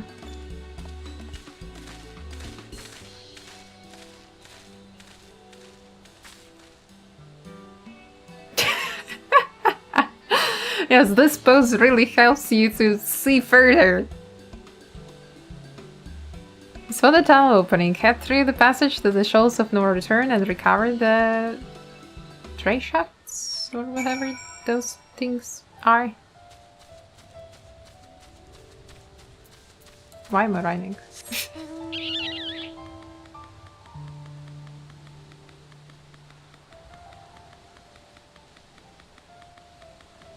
Oh, do we have any southeast? Southeast. That's exactly where I am headed.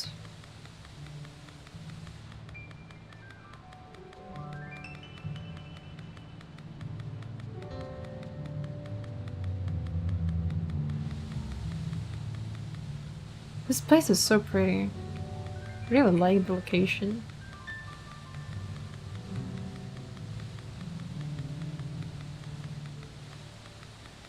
Okay, what about the 108 southwest?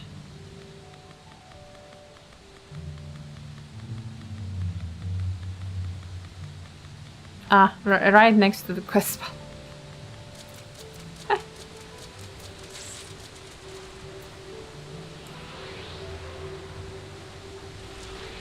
What am I doing? It's not a Vista.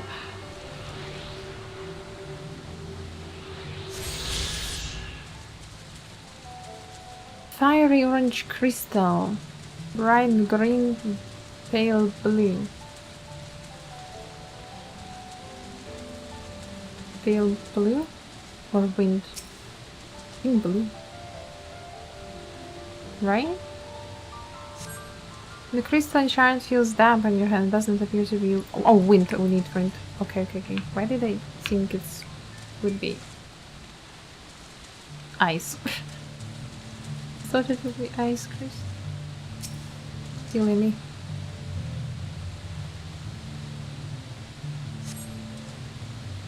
It seems you found the crystal Ragnarok sent you to salvage. Nice.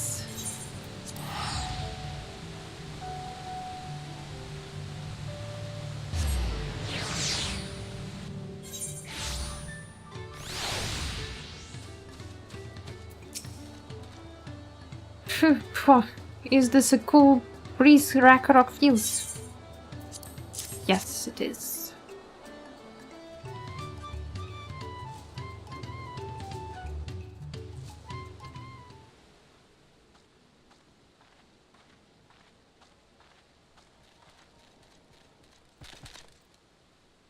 Yes, thank you for seeking a drafty shard. Ragnarok will add it to a new set of tools he brought. And I come bearing good food tidings. The cook has prepared a feast fit for the most discerning Hetzaro, and it's on its way even as we speak. Let's go in and see what Kala thinks of our efforts. Speaking of feasts, I also need to eat dinner. So let's finish this quest.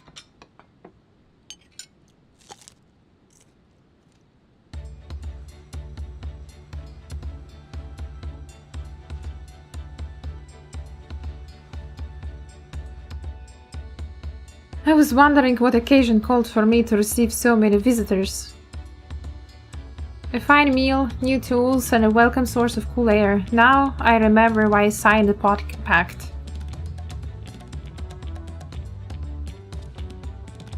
I'm grateful for your kind considerations. Allow me a moment or two, and I will reciprocate with a piece worthy of a potshorn.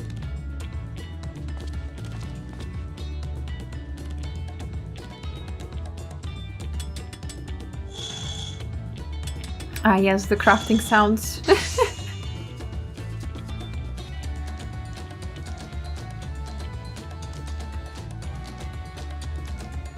An oil lamp to brighten the halls of Wuk Lamat. The craftsmanship satisfies Erdinshire's reputation of quality, I trust. Phew, such luster, such brilliance, truly a gift fit for the Dawn servants. I'm glad you like it. Considering the time I have wasted till now, I hope to continue crafting at this improved place. I have a contract to fulfill after all.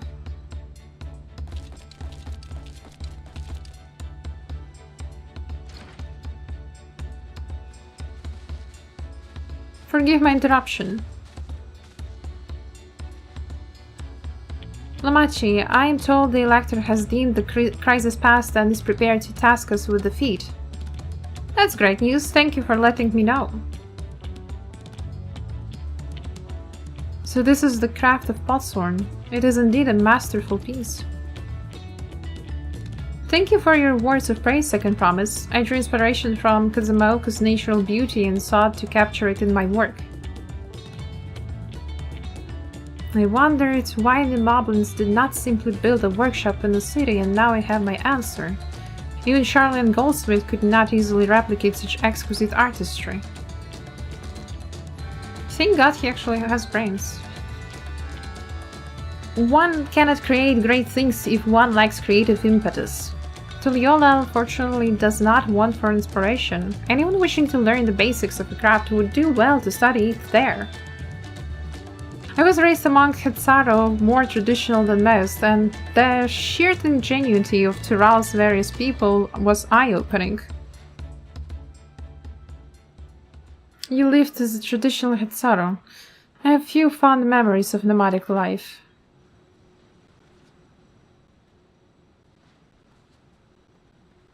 Weird thing to say. He somehow really despises everything that's rural.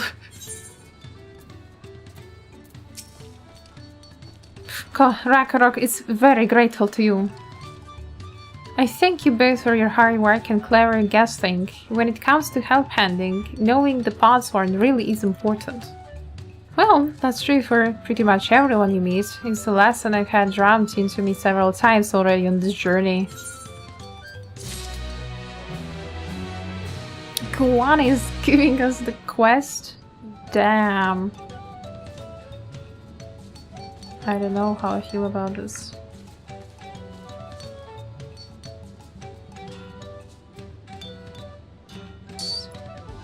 Thanks. Okay.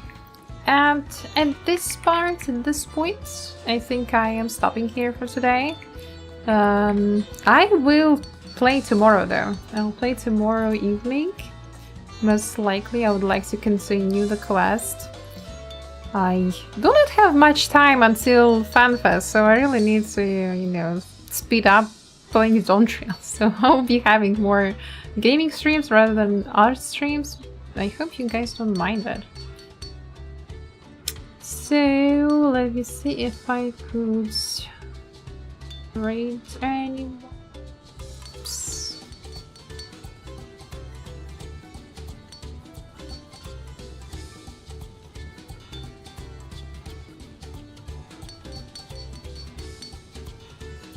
Everyone is just doing Kefka Ultimate.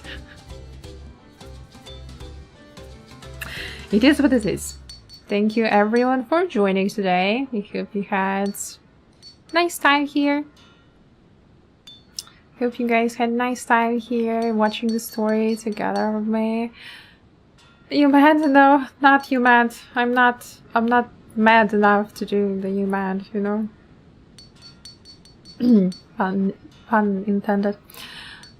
Yeah, I'm wishing everyone to have a lovely rest of your weekend. Get as much rest as you can. Get some relaxing time. Eat good foodies.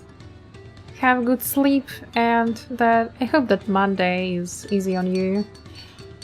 Bye-bye everyone. Stay comfy in your boxes. Until tomorrow with more 13. See ya!